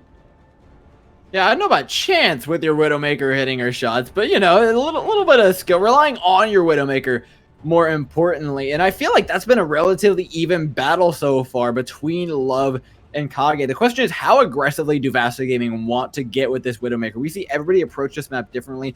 Last series, it was very, very passive Widowmakers. Here, Kage and Love have been going at it constantly, and I'd love to see the attacking Widow step on the gas pedal. I feel like you're really afforded that advantage here on Junkertown if you just continue to go at it. You could lose 4 or 5 duels in a row if you're Kage, but that close spawn means you don't lose that much time for it.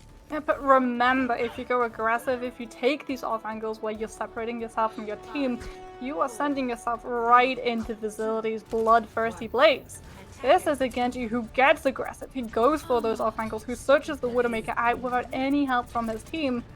He'll even deny his team advantage just to try to get that DPS and make an impact in that fight.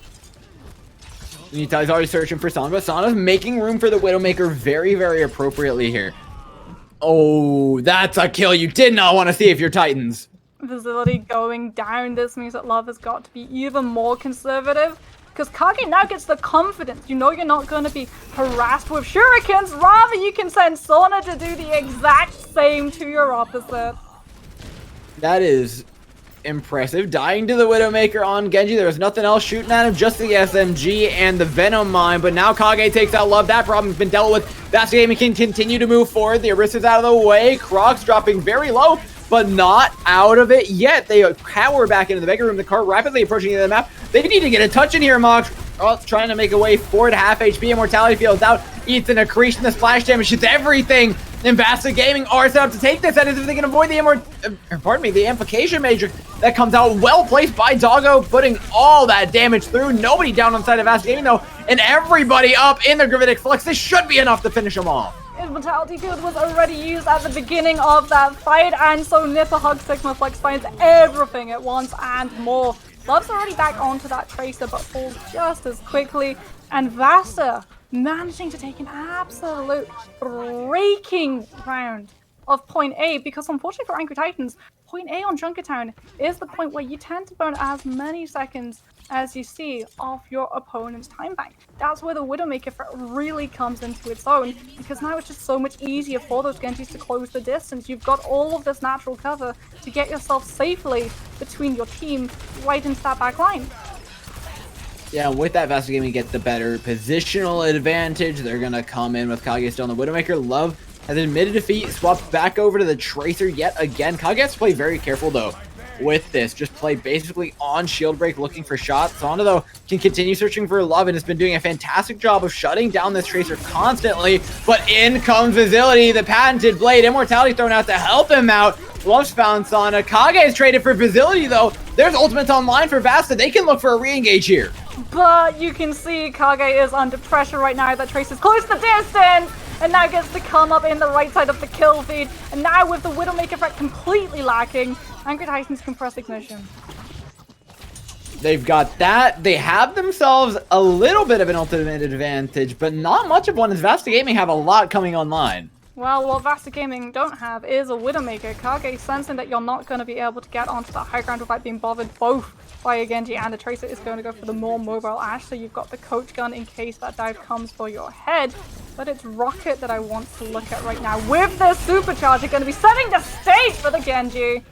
Oh my goodness, what a blade. It drew out everything. It may only be one kill in the feed, but that was deceptively large.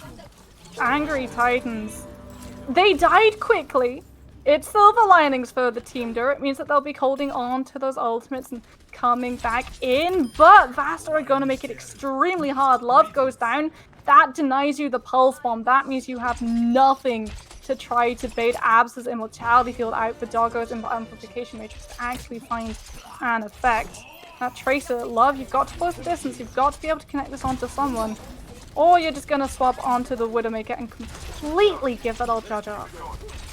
And I like this swap a lot more from Love, able to do so much more on the Widowmaker. As of late, the Tracer, I don't think it's found any value really anywhere at this point. However, you still need to look out. That Gravitic Flux is a very scary proposition. Once this Amp Matrix goes down, it is gas pedal for VASTA.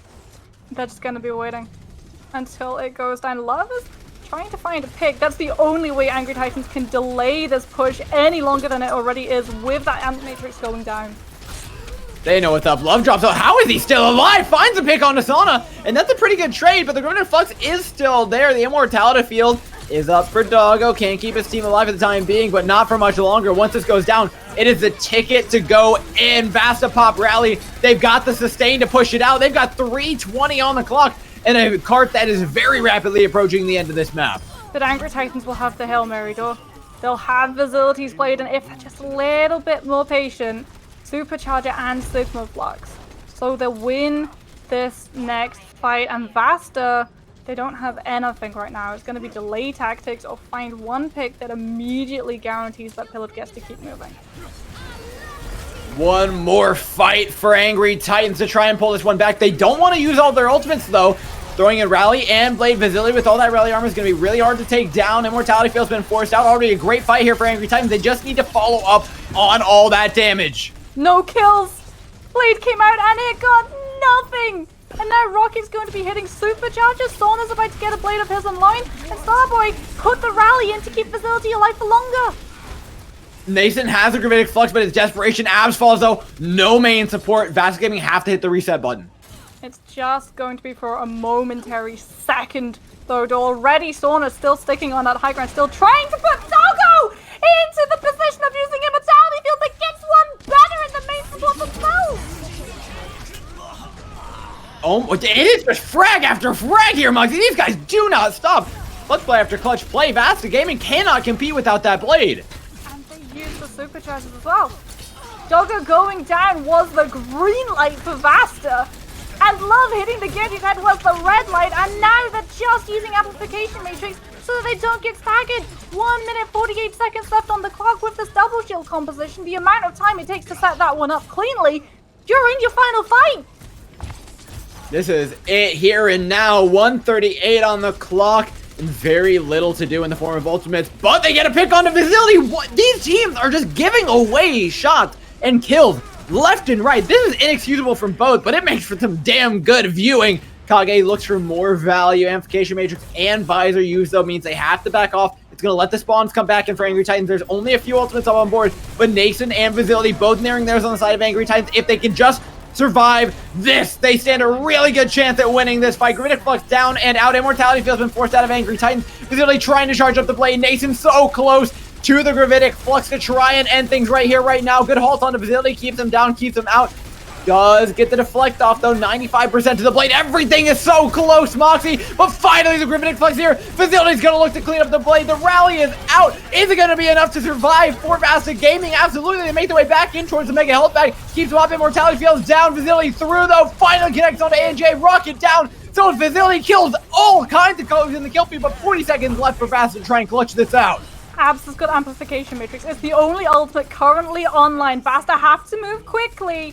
Otherwise, Doggo will have that window. And unfortunately for VASTA, you can't disengage. You've got to drop Amplification Matrix and then send Sauna in with this blade even before Rocket hits Supercharger, but you've lost Kage!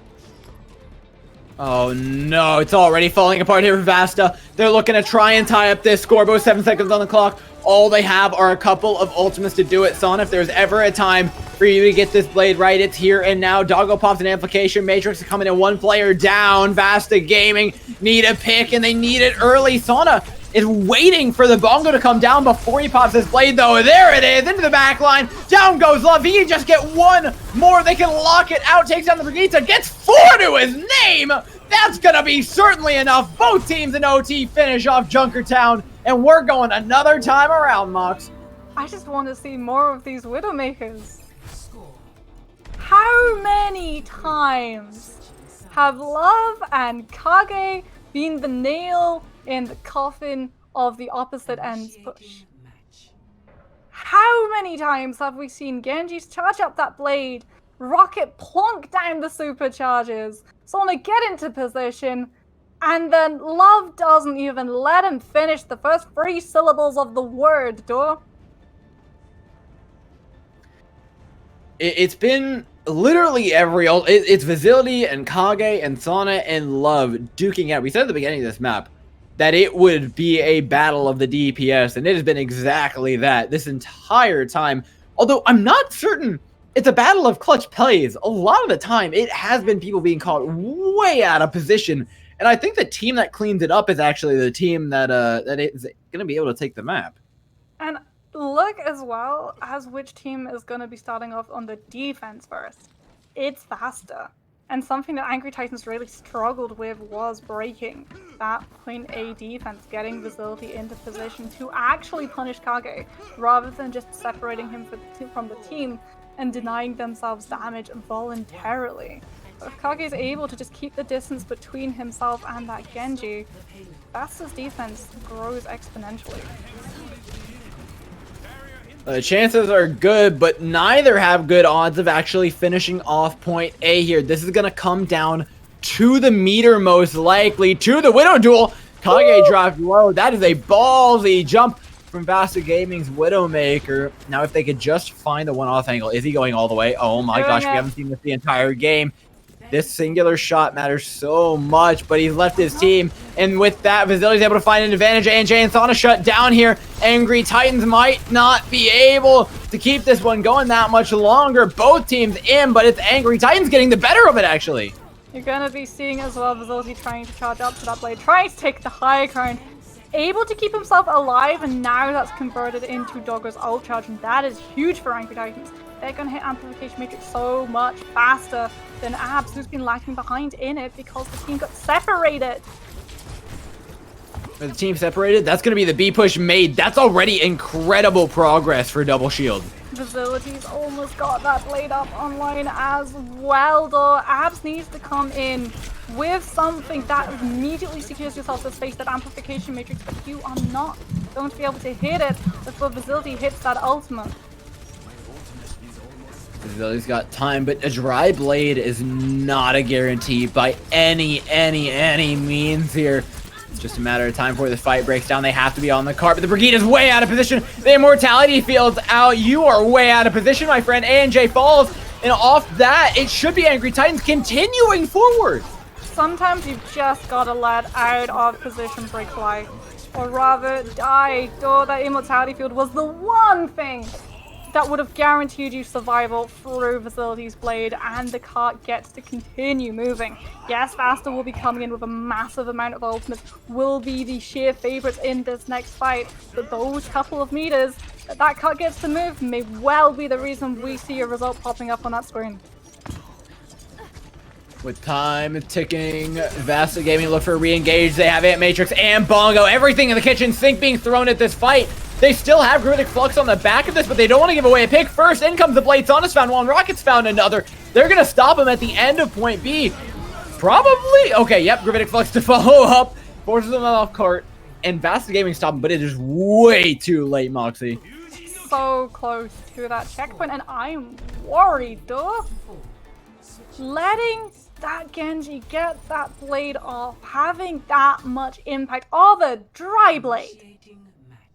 That's the worst thing about it. It wasn't with a supercharger. It wasn't after a Sigma Flux. You could have lived if you'd had Immortality Field. And Vazility was going to hold on to that blade until that supercharger came online, until Abs put in that Immortality Field. That's when the game plan changes.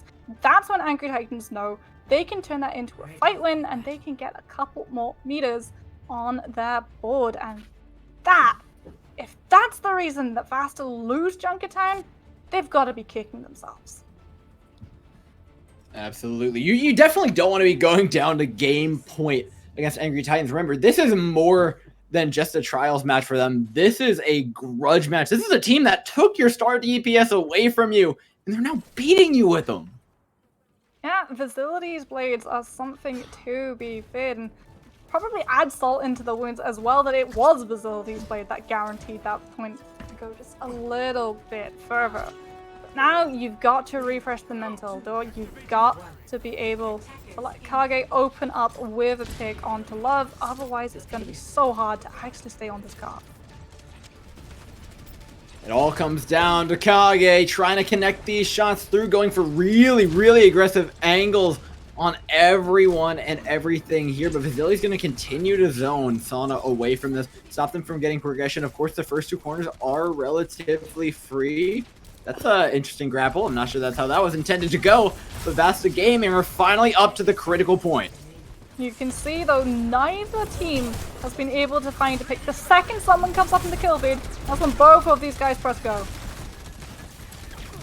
Go button's on, but VASTA Gaming don't want to press it. They want to use all the time that they possibly can, setting this up properly, doing the right thing. Good haul combo, good Swift Strike by Sauna. The health bars are getting pretty low here for Angry Titans, but not low enough to go down. Love at half HP, has been body shot, but nothing much else than that. Nibahog's off the high ground. You're doing this one basically straight up old school accretion, kinetic grasp, everything's there. VASTA Gaming have the first pick on the Love, but they need to find more than that if they want to win this point. Croc's rotating around the cart, trying to control of the mini pack. Immortality Field's been used by Angry Titans. It's getting worse and worse for him by the second as VASTA Gaming look to collapse. Love's gone, so Kage gets to reign supreme right now. It's the shooting gallery as there is no focus on the Widowmaker. It's the frontline fight only that Angry Titans have eyes for, and it is coming back and biting them. And now VASTA's mistake might come back and bite them. Sauna's got a blade, but you cannot afford to wait until Rocket hits that supercharge. You've got to continue the momentum your team has built. And with that momentum, they have ultimates mocked. They've got 4, nearly 5 online. Angry Titans have very little to actually stop this for the time being. But remember, they still have to get past that further point, past that yellow box. The cart's rapidly approaching it, but not nearly as quickly as they may like.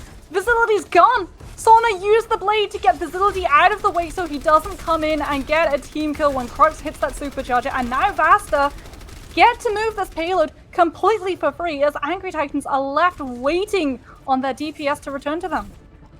But look at the positioning from Angry Titans. They're going to get the high ground. It's going to be so hard to actually do, not to mention the threat of the Sig 9 from Nason.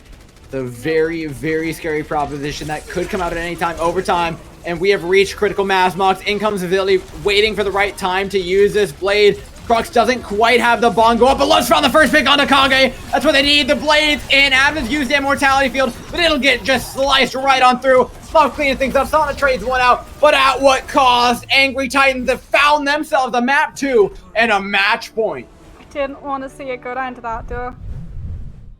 If VASTA had been able to stop that cart, if they'd been able to stop Facility's blade when Angry Titans were pushing on that second round, they would be walking away with Junkertown right now. It was a valiant effort. These guys, they made some brilliant decisions going after Facility with a blade. Sona sacrificing what could have been an entire team kill just to get that one person out of the way was a stroke of genius. He was the one threat. He was the one person on Angry Titans that could turn an ultimate into an absolute massacre. But unfortunately, it's not enough for VASTA. We're going to be seeing match point going into the favor of Angry Titans. And with match point comes a bit of stress, but VASTA Gaming have a couple moments here as we take a quick break before we head into what might be the final game of the day.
And we're back. Players got some orange slices. I got some water, and we are ready to hop into the third map of the series. We're heading over to Temple of Anubis. So far, it has been the story of Angry Titans being a titan of consistently, whereas VASTA Gaming have been anything but pop-off moments and also some pretty big mistakes they're making.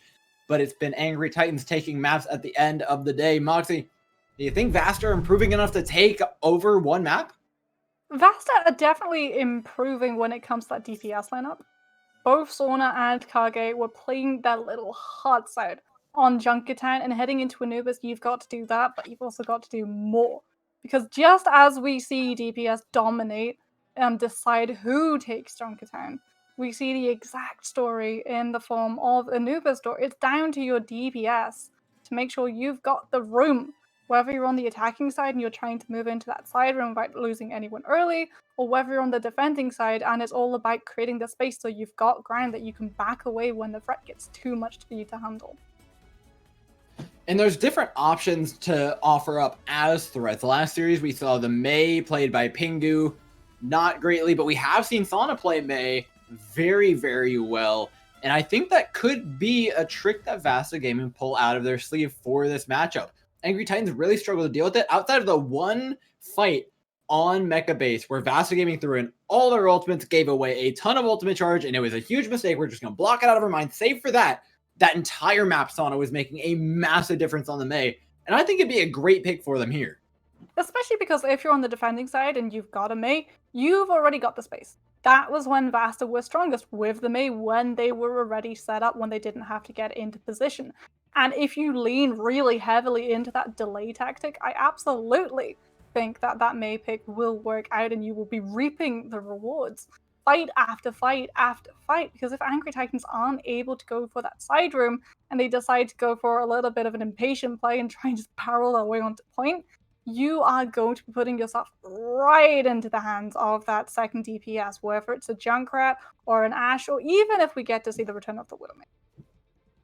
You know, Mox, actually, I have a really interesting question that I think I want to ask you right now. Normally, we save this for after the game, and of course, I'll probably check in with you then.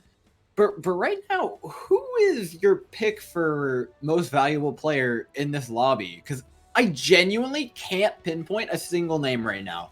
I mean, Vizelius has some pretty big blades, some of them dry. I think maybe some weights thrown his way, but I feel like both of these teams are just going on punishes. It's people capitalizing on mistakes left and right. Do you think it's been anybody making the difference, or do you think it has just been the teams kind of going on one another's mistakes?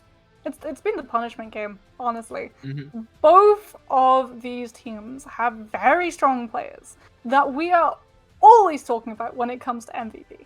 We have talked about Rocket, we've talked about Nipper Hug. I know that my vote has gone to Abs and A and J so many times, and looking down the roster of Angry Titans when we've got to see these guys in action as well, Little Flame, Facility, Crocs, Nason, Doggo, Starboy, all of them have been coming up in the discussion for being players that we would put at the top of their roles. Sauna and Kage as well stepped up hugely in that Junkertown, and it is going to be a case of who punishes the mistakes better, because at the moment, yet to see a player really step up across the board. When a mistake is made, all 12 of these guys come up in that kill feed on the right end immediately. But all 12 of these guys have also been making those mistakes themselves and be coming up on the other side. I will say with those mistakes, I think it leads us to one of two conclusions for Temple of Anubis, and it kind of goes the same way that it did for the previous two maps. I feel like it's either going to be full holds or just we're going to play through Temple of Anubis like 3 or 4 times. It's going to take us over half an hour to finish this map. 10 points. Either way. 10 points. What's Temple that? of Anubis. 10 I don't points. know. I feel like we're no, please.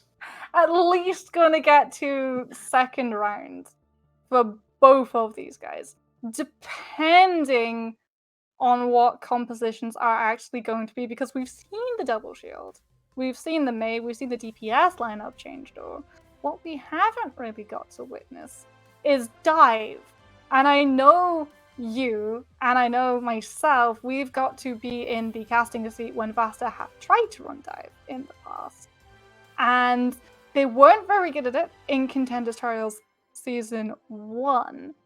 But I remember a game in Open Division Door where we were watching Vasta Gaming, and it was this very map, and they'd stubbornly been going with the double shield for the majority of it, but we were both advocating this team to swap into the dive when it came to their attack.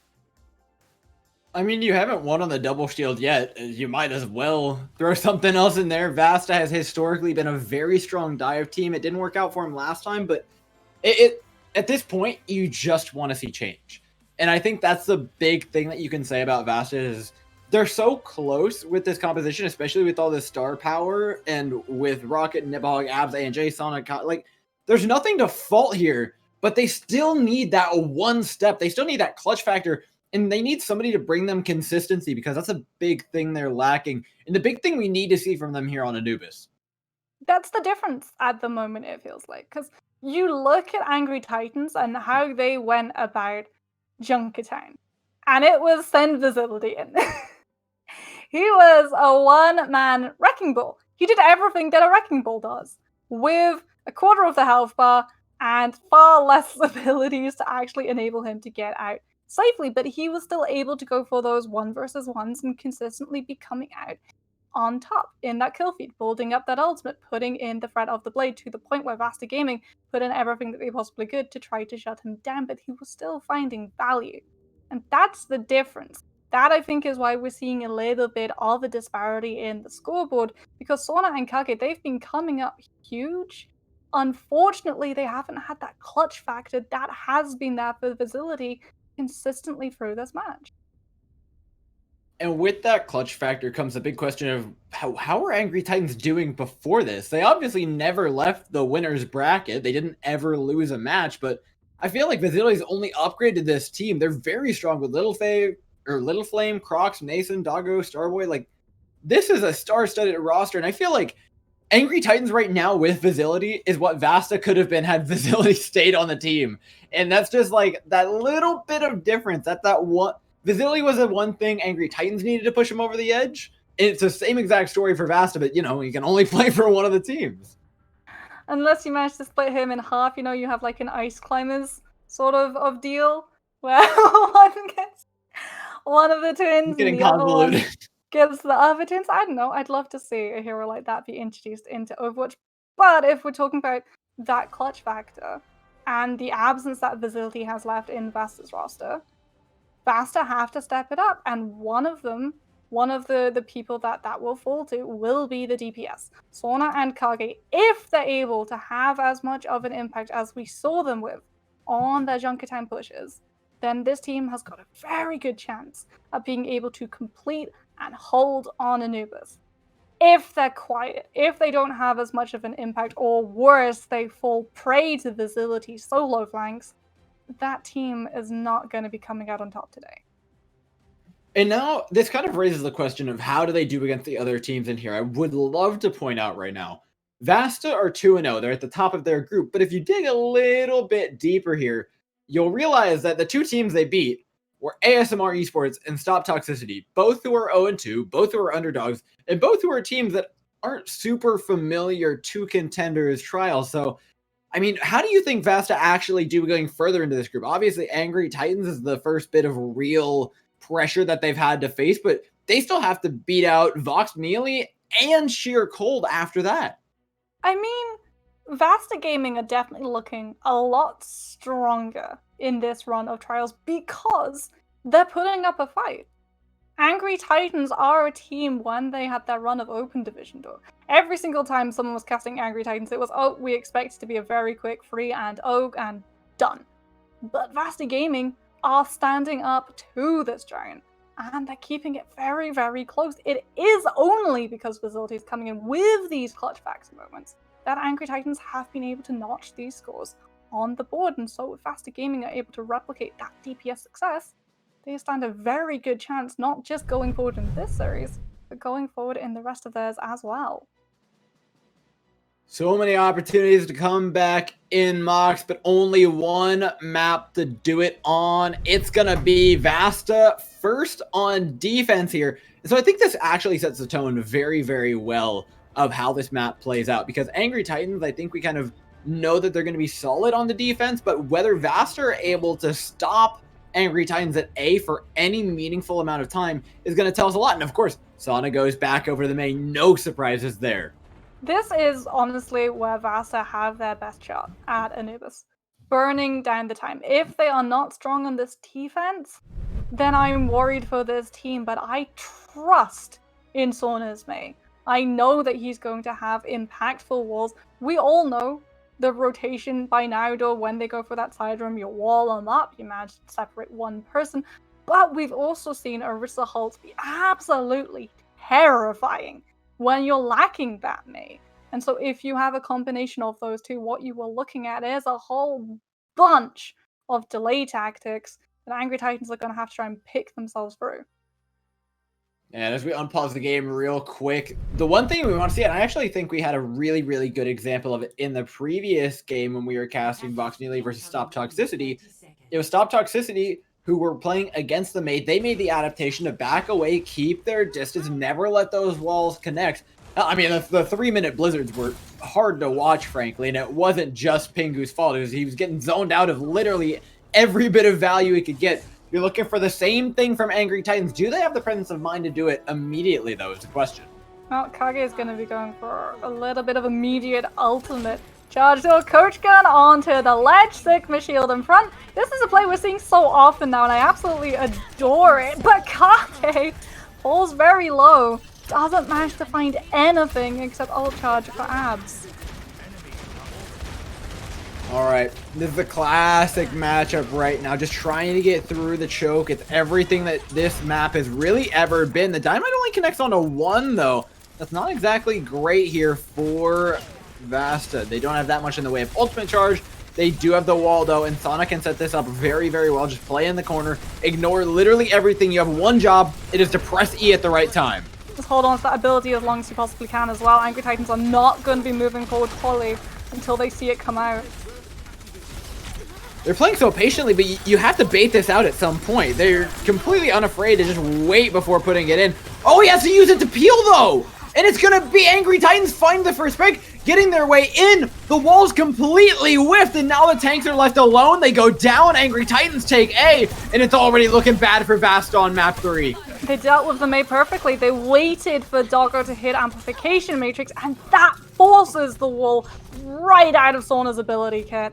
Will be coming into this next fight, though, very close to that Blizzard. And if VASTA are able to delay until that ultimate comes online, that's when they're going to be able to hold on to B.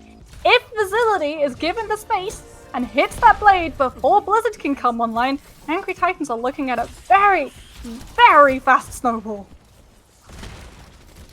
Absolutely, and with those ultimates on, I mean, this doesn't get any worse for VASTA. You need to connect. At least Sauna's got a Blizzard. That's the very least you can pray for. They're moving through the left side, which up against Mei, usually not the greatest idea. You have to make it through yet another choke.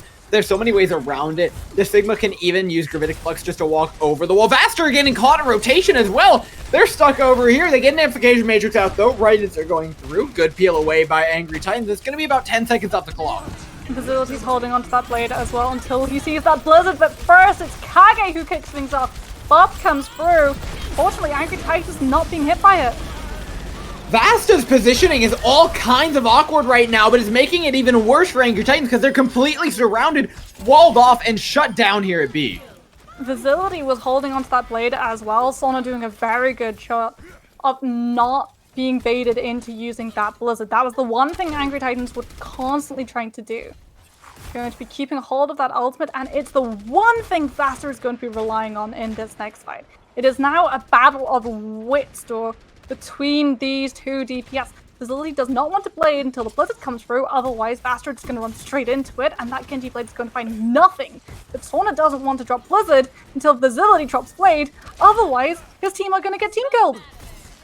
I mean, it's a classic big old game of chicken between these two, and as we know with the double shield, it's always going to be about ultimate economy. The ultimates coming up after that are really what I'm looking at, Moxie.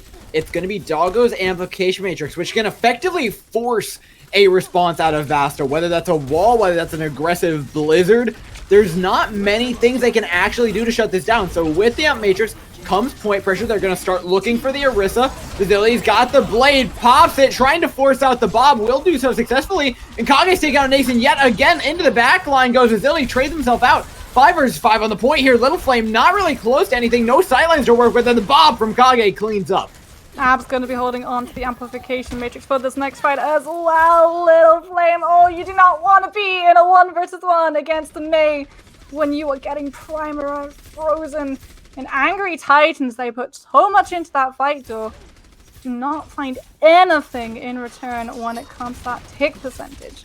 Rather, VASTA setting themselves up quite cozily for these next couple of fights. They've got Amplification Matrix to delay, Nipperhog's going to be there with that Sigma Flex to peel in case things get hairy, and Angry Titans are going to be forced into that push round as they try and get Little Flame that little bit close to the Bob. Once Angry Titans get their ultimates online, though, they're going to continue to come online and start rolling. VASTA Gaming, this is all they have in the tank. It's what they have right now. When they run out, their staggers are not going to be particularly great. Using the rally to engage here, Angry Titans can start making their way forward, take that space, and force those ultimates out, starting with the Amplification Matrix. But it's buying Angry Titans the time. Now they're going to hit that massive steamroll of an ultimate bank as they come on through, and Little Flame kicking things off with that Bob, going to be just splitting VASTA entirely. But Angry Titans have been split apart. This fight is so sloppy, but Little Flame's Bob gives it a little bit of stability, dueling out against that of Kage. They need to get out of this Blizzard, get out of dodge. There's no damage to actually follow up the Blizzard, though. A&J can get one. Nipperhog spawns in for another. Things are looking good here for VASTA with the spawn advantage. They should be able to turn this one around. Rocket trying to come in on the Orisa, but it's Kage who needs to make the difference. He is! Duh! Angry Titans only have one form of CC in that Brigida Shield Bash, and so they cannot shut the Doomfist down. Little Flame's actually gone onto the Mei, so that you can try and shut down anyone who comes into your backline, and you also have a little bit more presence when it comes to that fight on point with the wall, with the block. Facility is going to be the difference maker in this next fight. He's the only one who's got an ultimate online right now, and Angry Titans, they're going to be the only ones hitting that second ultimate as well, if Abs is not fast enough on this amp charge. Timing is so critical, but the star player himself, Vasily, needs to connect this blade right here, right now, for them to take B. He's up, he's over, he's got a bongo to help him out, slicing and dicing his way through, slashing and dash, but he can't find anything, regardless of how many times he presses left click. Now about to be dueled out by Abs, 5 HP to his name. Can he get out? Just barely here, as the members of VASTA Gaming dropping low, eventually falling. Angry Titans are going to begin to take up this point. Abs, though, will be coming back in with an Amplification Matrix. All VASTA have to do is stall, and when their respawns are so much closer, they've got the advantage when it comes to health. Health bank's up, the time bank's down. VASTA Gaming looking at a hold here on B. Angry Titans, they need to come in with some win condition in their pocket. Unfortunately for them, it's so far away and they don't have the seconds to build it up. Little Flame 30% to Blizzard, but Son has got the one Angry Titans wish was charged. Oh, it's so close. Can they get a touch? Who's looking to touch here? Is it supposed to be Nipperhog?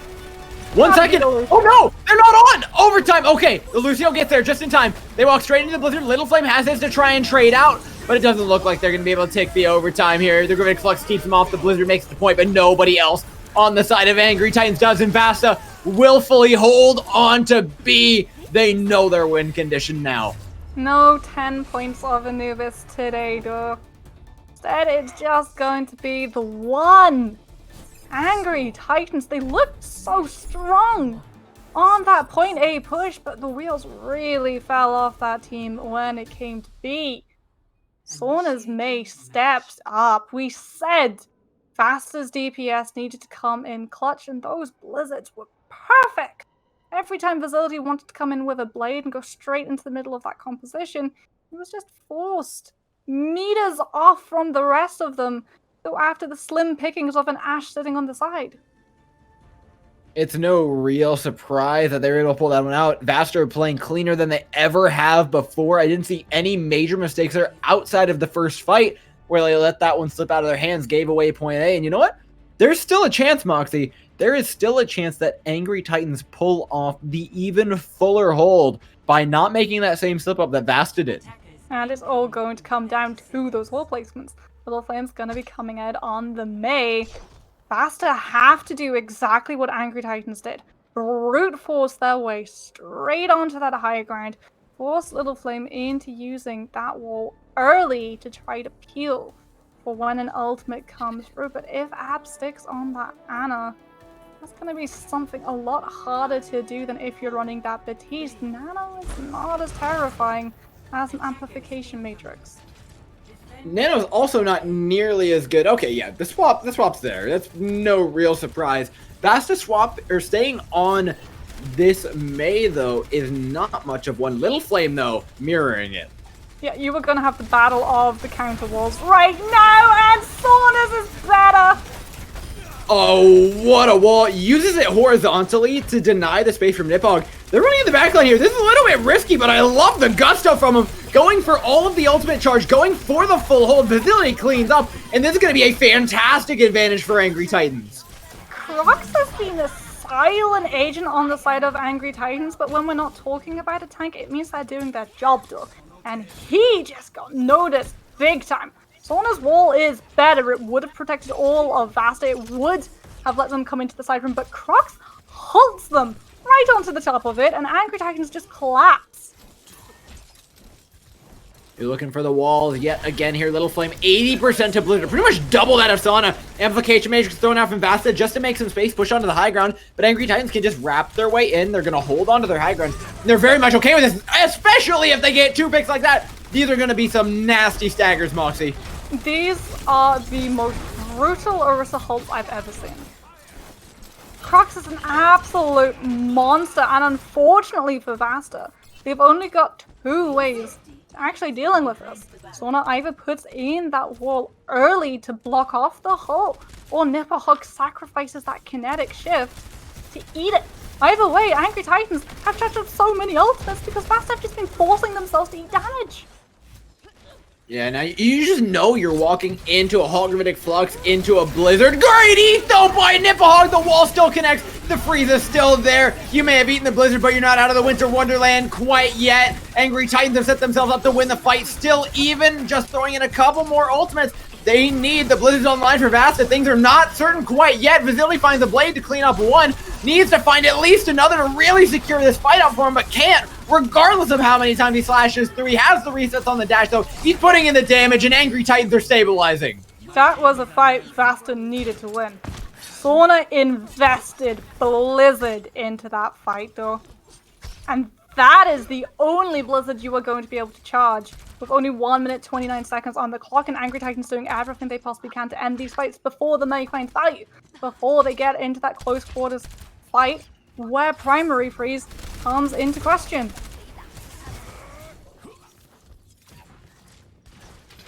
Around the side they go. VASTA Gaming have the ultimate advantage, but they need to make it count right here, right now. Doggo has an amplification matrix that could be very, very dangerous for both sides here. Backing off smartly are Angry Titans. They know they can turn this into a last fight. They know they can contest it with their amplification matrix, and they can let Little Flame start farming up towards this Blizzard that could end it all. Set up on point.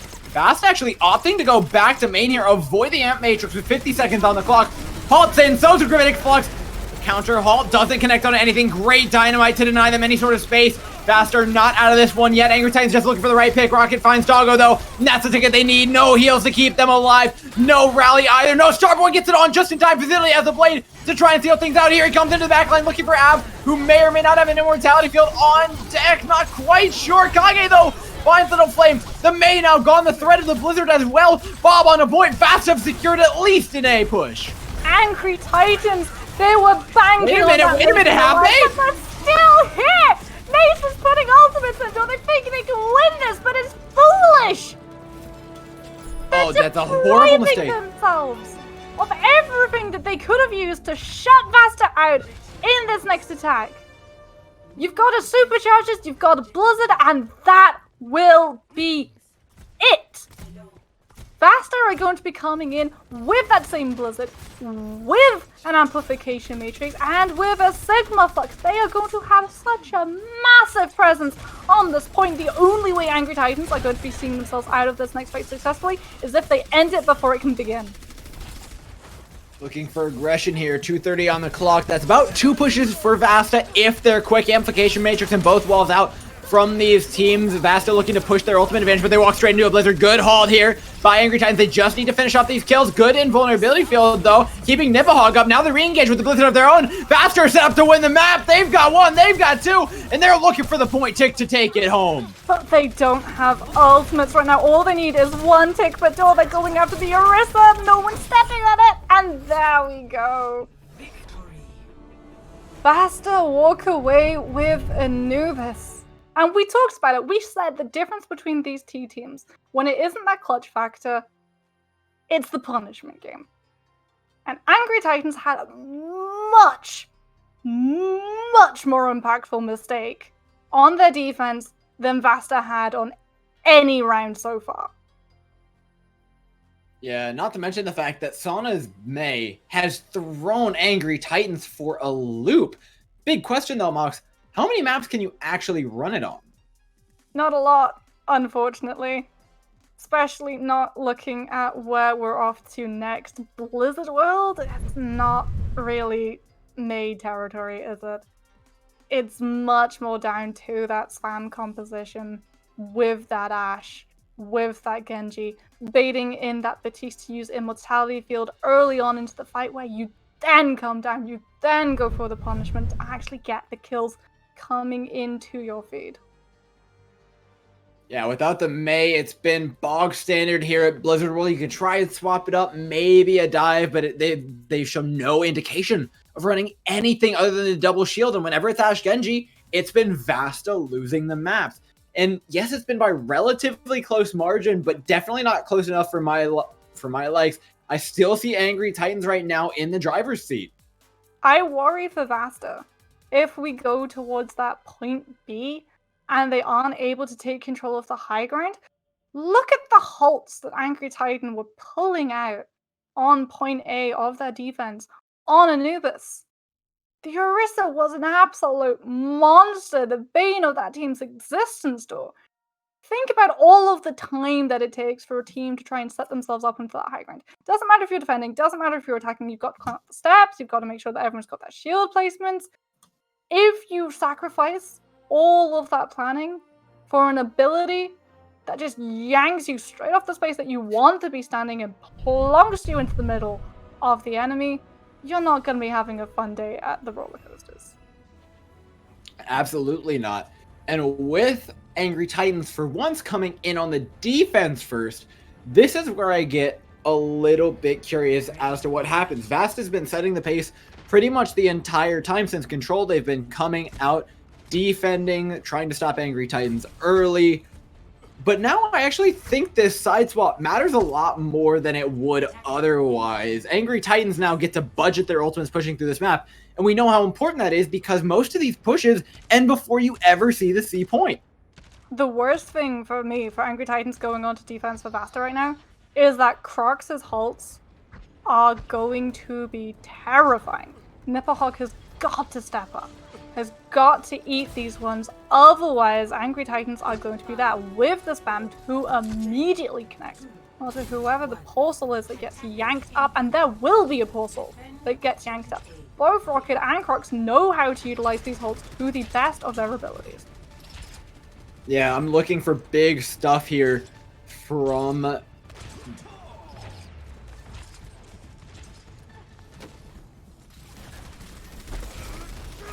Oh, pardon my internet cut out there for just a moment. We're good. From VASTA to do this one right. They've already gotten a good bit of space to their name, but not much else. They're giving up so much to Angry Titans, who are already wrapped around the point here, Moxie. Remember though, this first fight, it only properly starts when an Immortality Field gets forced out. Until then, it's just a war of attrition. Well, Angry Titans, here they go from the side. Good dynamite connects from Kage. VASTA Gaming have not secured anything yet, though, as Facility catches him out on the flank, looking for more now without Nash. There's no thing, nothing, no damage or anything for this push to come in on. Look at the assists. It's Crocs again coming in for the immediate start. Sauna as well gets caught out thanks to a lovely halt. And VASTA, they take so much damage. Facility's already got a blade charged up, and unfortunately for Abs, he can drop Amplification Matrix. He can use it to try to get his team safely to wrap around the side of that point. But Angry Titans will have more ground to give up. Here come VASTA, round 2. This time, less ultimates to do it. Sonic can come up to a blade, but the big thing I'm worried about is the fact that you're desynced away from the bongo. You need to come in, either wait for that blade, or put it in dry and hope it's enough to put Doggo into that place where he drops a Mortality Field and allows Nipperhawk to come as a flux. Well, Flux online here. Almost for Nipahog, but it's the blade from Vasily that comes out first. Gets into the back line, keeps himself alive. Good healing from the rest of his teammates to keep him up and allows him to get 2. Still desync from the Blongo as wow. Rocket has just not been finding an impact right now, though. Yeah, it feels like VASTA are waiting for that key ultimate to come up. They're definitely waiting for it, and it is a gamble. This is either going to be what breaks open point A or breaks the Camel's back for this team. Well, in they come. They finally got their ultimates online. They've got 25% for Rocket to just make sure nobody gets picked before they get the ultimate out. But with the way that Angry Titans are playing, I wouldn't be surprised to see them go for something aggressive here. Try and find a pick, maybe chuck in a Bob, but also the Bob can be used to counter the Blade, and that's a really scary proposition. Amplification makes everybody in the open, and they've done it with one ultimate here. Angry Titans have found that aggressive push you were talking about, Moxie. And they've kept a hold of so many ultimates that you can use defensively as well. Rocket's finally going to be heading towards that supercharger in this next fight. But it's not about a question of whether you can connect that with the Blade, it's about whether you can connect the Genji with any kill if he gets healed to by Little Flame's Bob, and if that misses, you've got Nason's Sigma Flux to fall back onto. It's going to be the final fight territory. Angry Titans don't need to hold anything back. They can sense the full hold. It's right within their reach. Oh, right there. Oh no, Sauna! Oh, that's going to be more waiting. VASTA can't afford this door. Rocket still hasn't been able to hit those supercharges. It will be coming online, but look at the positioning. Little Flame's making sure he doesn't get caught out. He's going to be waiting there on the high ground for when the Blade comes through with the Bob, and VASTA just have to walk into him. So many ultimates, but aggression again here from the Angry Titans. They move into the backline. They want this win, and they want it right here, right now. Vasily finds 4 with the Blade, for Pete's sake. A 5th. Can he find all 6? No, Nipahog shuts them down. But that's a consolation prize when you're not getting any ticks on Blizzard World. VASTA got 1 ultimate each. An entire round of Blizzard World Tour, and they got 1 ultimate each. I mean, don't look at me, man. Look at them holding on to the Blade for God knows how long. Sauna. It was definitely the wrong play. It's such a gamble, and it's one that just does not pay off 95% of the time. Sauna held on to that Blade. You would have been able to build up a second one. You would have been able, if you'd used it, create the space for your team to safely move forward, and that was what VASTA struggled with.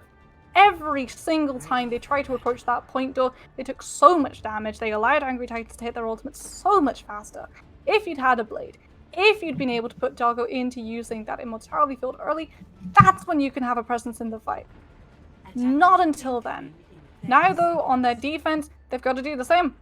Got to be the full hold, and they can't even use the Mei to try and achieve it, or it's the spam damage, it's the delay tactics, but it's with bullets and a coach gun instead. Oh, what are they going for?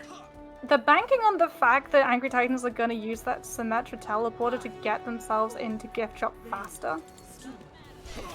But Angry Titans aren't running with the Symmetra.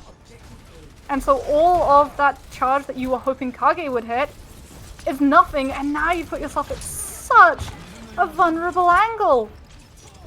They'll back up. They have cooldowns. I think they'll be alright for the time being. It was just a curious attempt at value. It's not going to go punish, so you can't really fault them for it.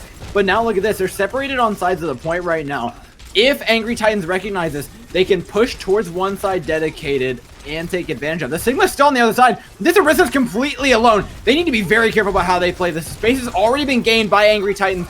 The jig is up. They're gaining ultimate charge at a rapid pace. VASTA running low on health bars here. Can they keep themselves alive? Immortality field's been used. Angry Titans health bars and Immortality still full and ready to go for a re-engage. Pushing with the accretion. They've got an amplification matrix and so much damage being thrown the way of VASTA. They've got nowhere to go but back to spawn here. And Jay, though, trade that Starboy. No support's alive here for Angry Titans. If they want to win it, they want to win it now. VASTA Gaming have miraculously stabilized this one. Amplification matrix is there. The Batiste as well. A&J pops rally. That is unfortunate for VASTA. And now Angry Titans will be coming in with the blade. Croc's going to be hitting that supercharger any second. It was a rally that VASTA lost a blade to because they'd used it early, and it's gonna be a rally that they used too early once again. In come Titans with not all that much in their bank, to be frank. They need to charge these up, but by the time they make it around the point, they should have the Bongo Blade, the Super Blade. We know exactly what Facility can do this, but if you're giving away picks early, he's not going to get the chance to. They can't go in with this. Angry Titans are going to be forced back yet again, and Sona's been able to charge up a blade. Rocket's wait a minute. Oh my god, Sona is cleaning up. Sona's got the blade, Rocket's going to have the superchargers. Angry Titans will be having the blade combination of their own, but VASTA, because they've been able to beat Angry Titans off this point more than a couple of times now, they have equipped themselves the best that they possibly can in dealing with it. Well, this is why I said it was so important that Angry Titans got to play defense first, was because now they get to budget their ultimates. They're holding on to literally everything until they have 6. They're going to walk up here, press Q 6 times, and that's their game plan to take point. They don't care how much time it takes because they have that big advantage of side pick. Moving in with the Bob first, looking to counter the blade. Doesn't get all that much done. Sauna still holding on tight. Rocket as well to the Bongos. Their only way back into this one. But the combo from Facility looks to be even bigger. Gets himself one. Takes out Sauna. The only player who could have done it in this fight. Gets another one. Seals out Angry Titans. Likely the win, but no. Crocs goes down. So does Little Flame. The support stuck in the backline. Facility has to clutch it out. Sands blade looking for the Baptiste. Slices through. The Sigma and the Brigitte are able to lock it down. And Angry Titans take the series 3-0. VASTA, you've got to feel for them. Way back in Open Division Door, it was Facility that brought this team to so much success on that Genji with a blade on point B where he picked up a team kill. And today it is Facility who will be carrying Angry Titans to victory on that very map as we get to see the wonderful play of the game, which apparently Facility did from his spawn room. Yeah, that's it's how you blade from one end of the map to the other, but you know what, Mox? It is regardless of broken play of the games. Angry Titans taking the game, VASTA Gaming fall, and I feel like it's only an uphill climb from here for them. These teams only get harder. You got Sheer Cold and Vox Melee on the other side. It is a scary, scary prospect, but I think they definitely showed us some promise towards the end of the series. Sauna stepped up massively on that May. The way that the VASTA played around that one DPS on Anubis was clean, it was clinical, and they found so much value from it. Unfortunately, you can't play around a May on Blizzard World. The map pick just was not with this team today, or any other map that a May could have been strong on. Look at Volskaya, I think VASTA would have excelled at, especially on the defense, but Blizzard World, you can't manage to just put up a wall and keep your problems out. You've got to deal with them with bullets and bullets alone.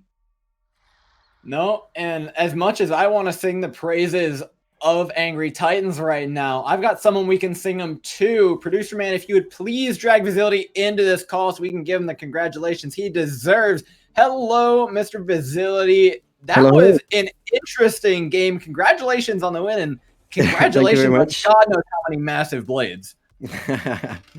Thank you. Now, we saw some back and forth in that series. The May gave you guys a bit of a spin, but we got to talk about your history with VASTA right now before we talk about anything else. How did it feel playing up against the former team? I liked it. I felt a bit bad that we won up against them. They're great guys. I enjoy playing with them. But obviously we wanted to win, so we gave it our all. And Love was previously in VASTA as well. So it felt pretty nice for him as well to win. It was pretty good.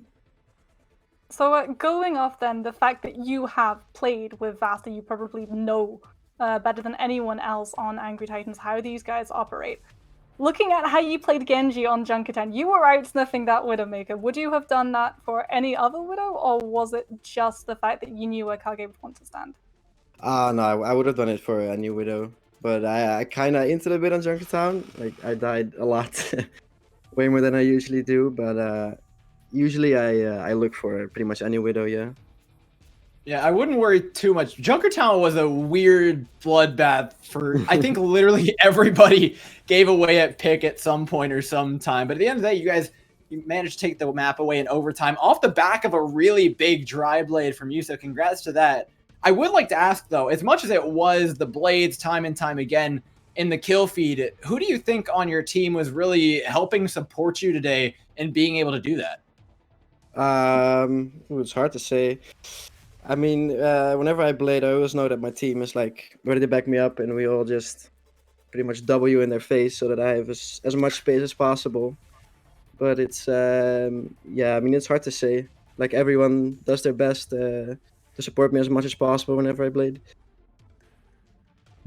And looking to the future then, because we know that Blizzard are coming down quite heavily on Genji to try and limit his success. Do you think taking those shurikens down a notch when it comes to damage, is that going to affect his place in the meta, or do you think he's still going to be as prevalent as we see him currently? I do think so, yeah. It feels really clunky to play now. Like, it feels super slow now and feels kind of weird. I do think he was a little overpowered, but I'm not sure if he's gonna stay meta right now. I think there will be better picks than Genji.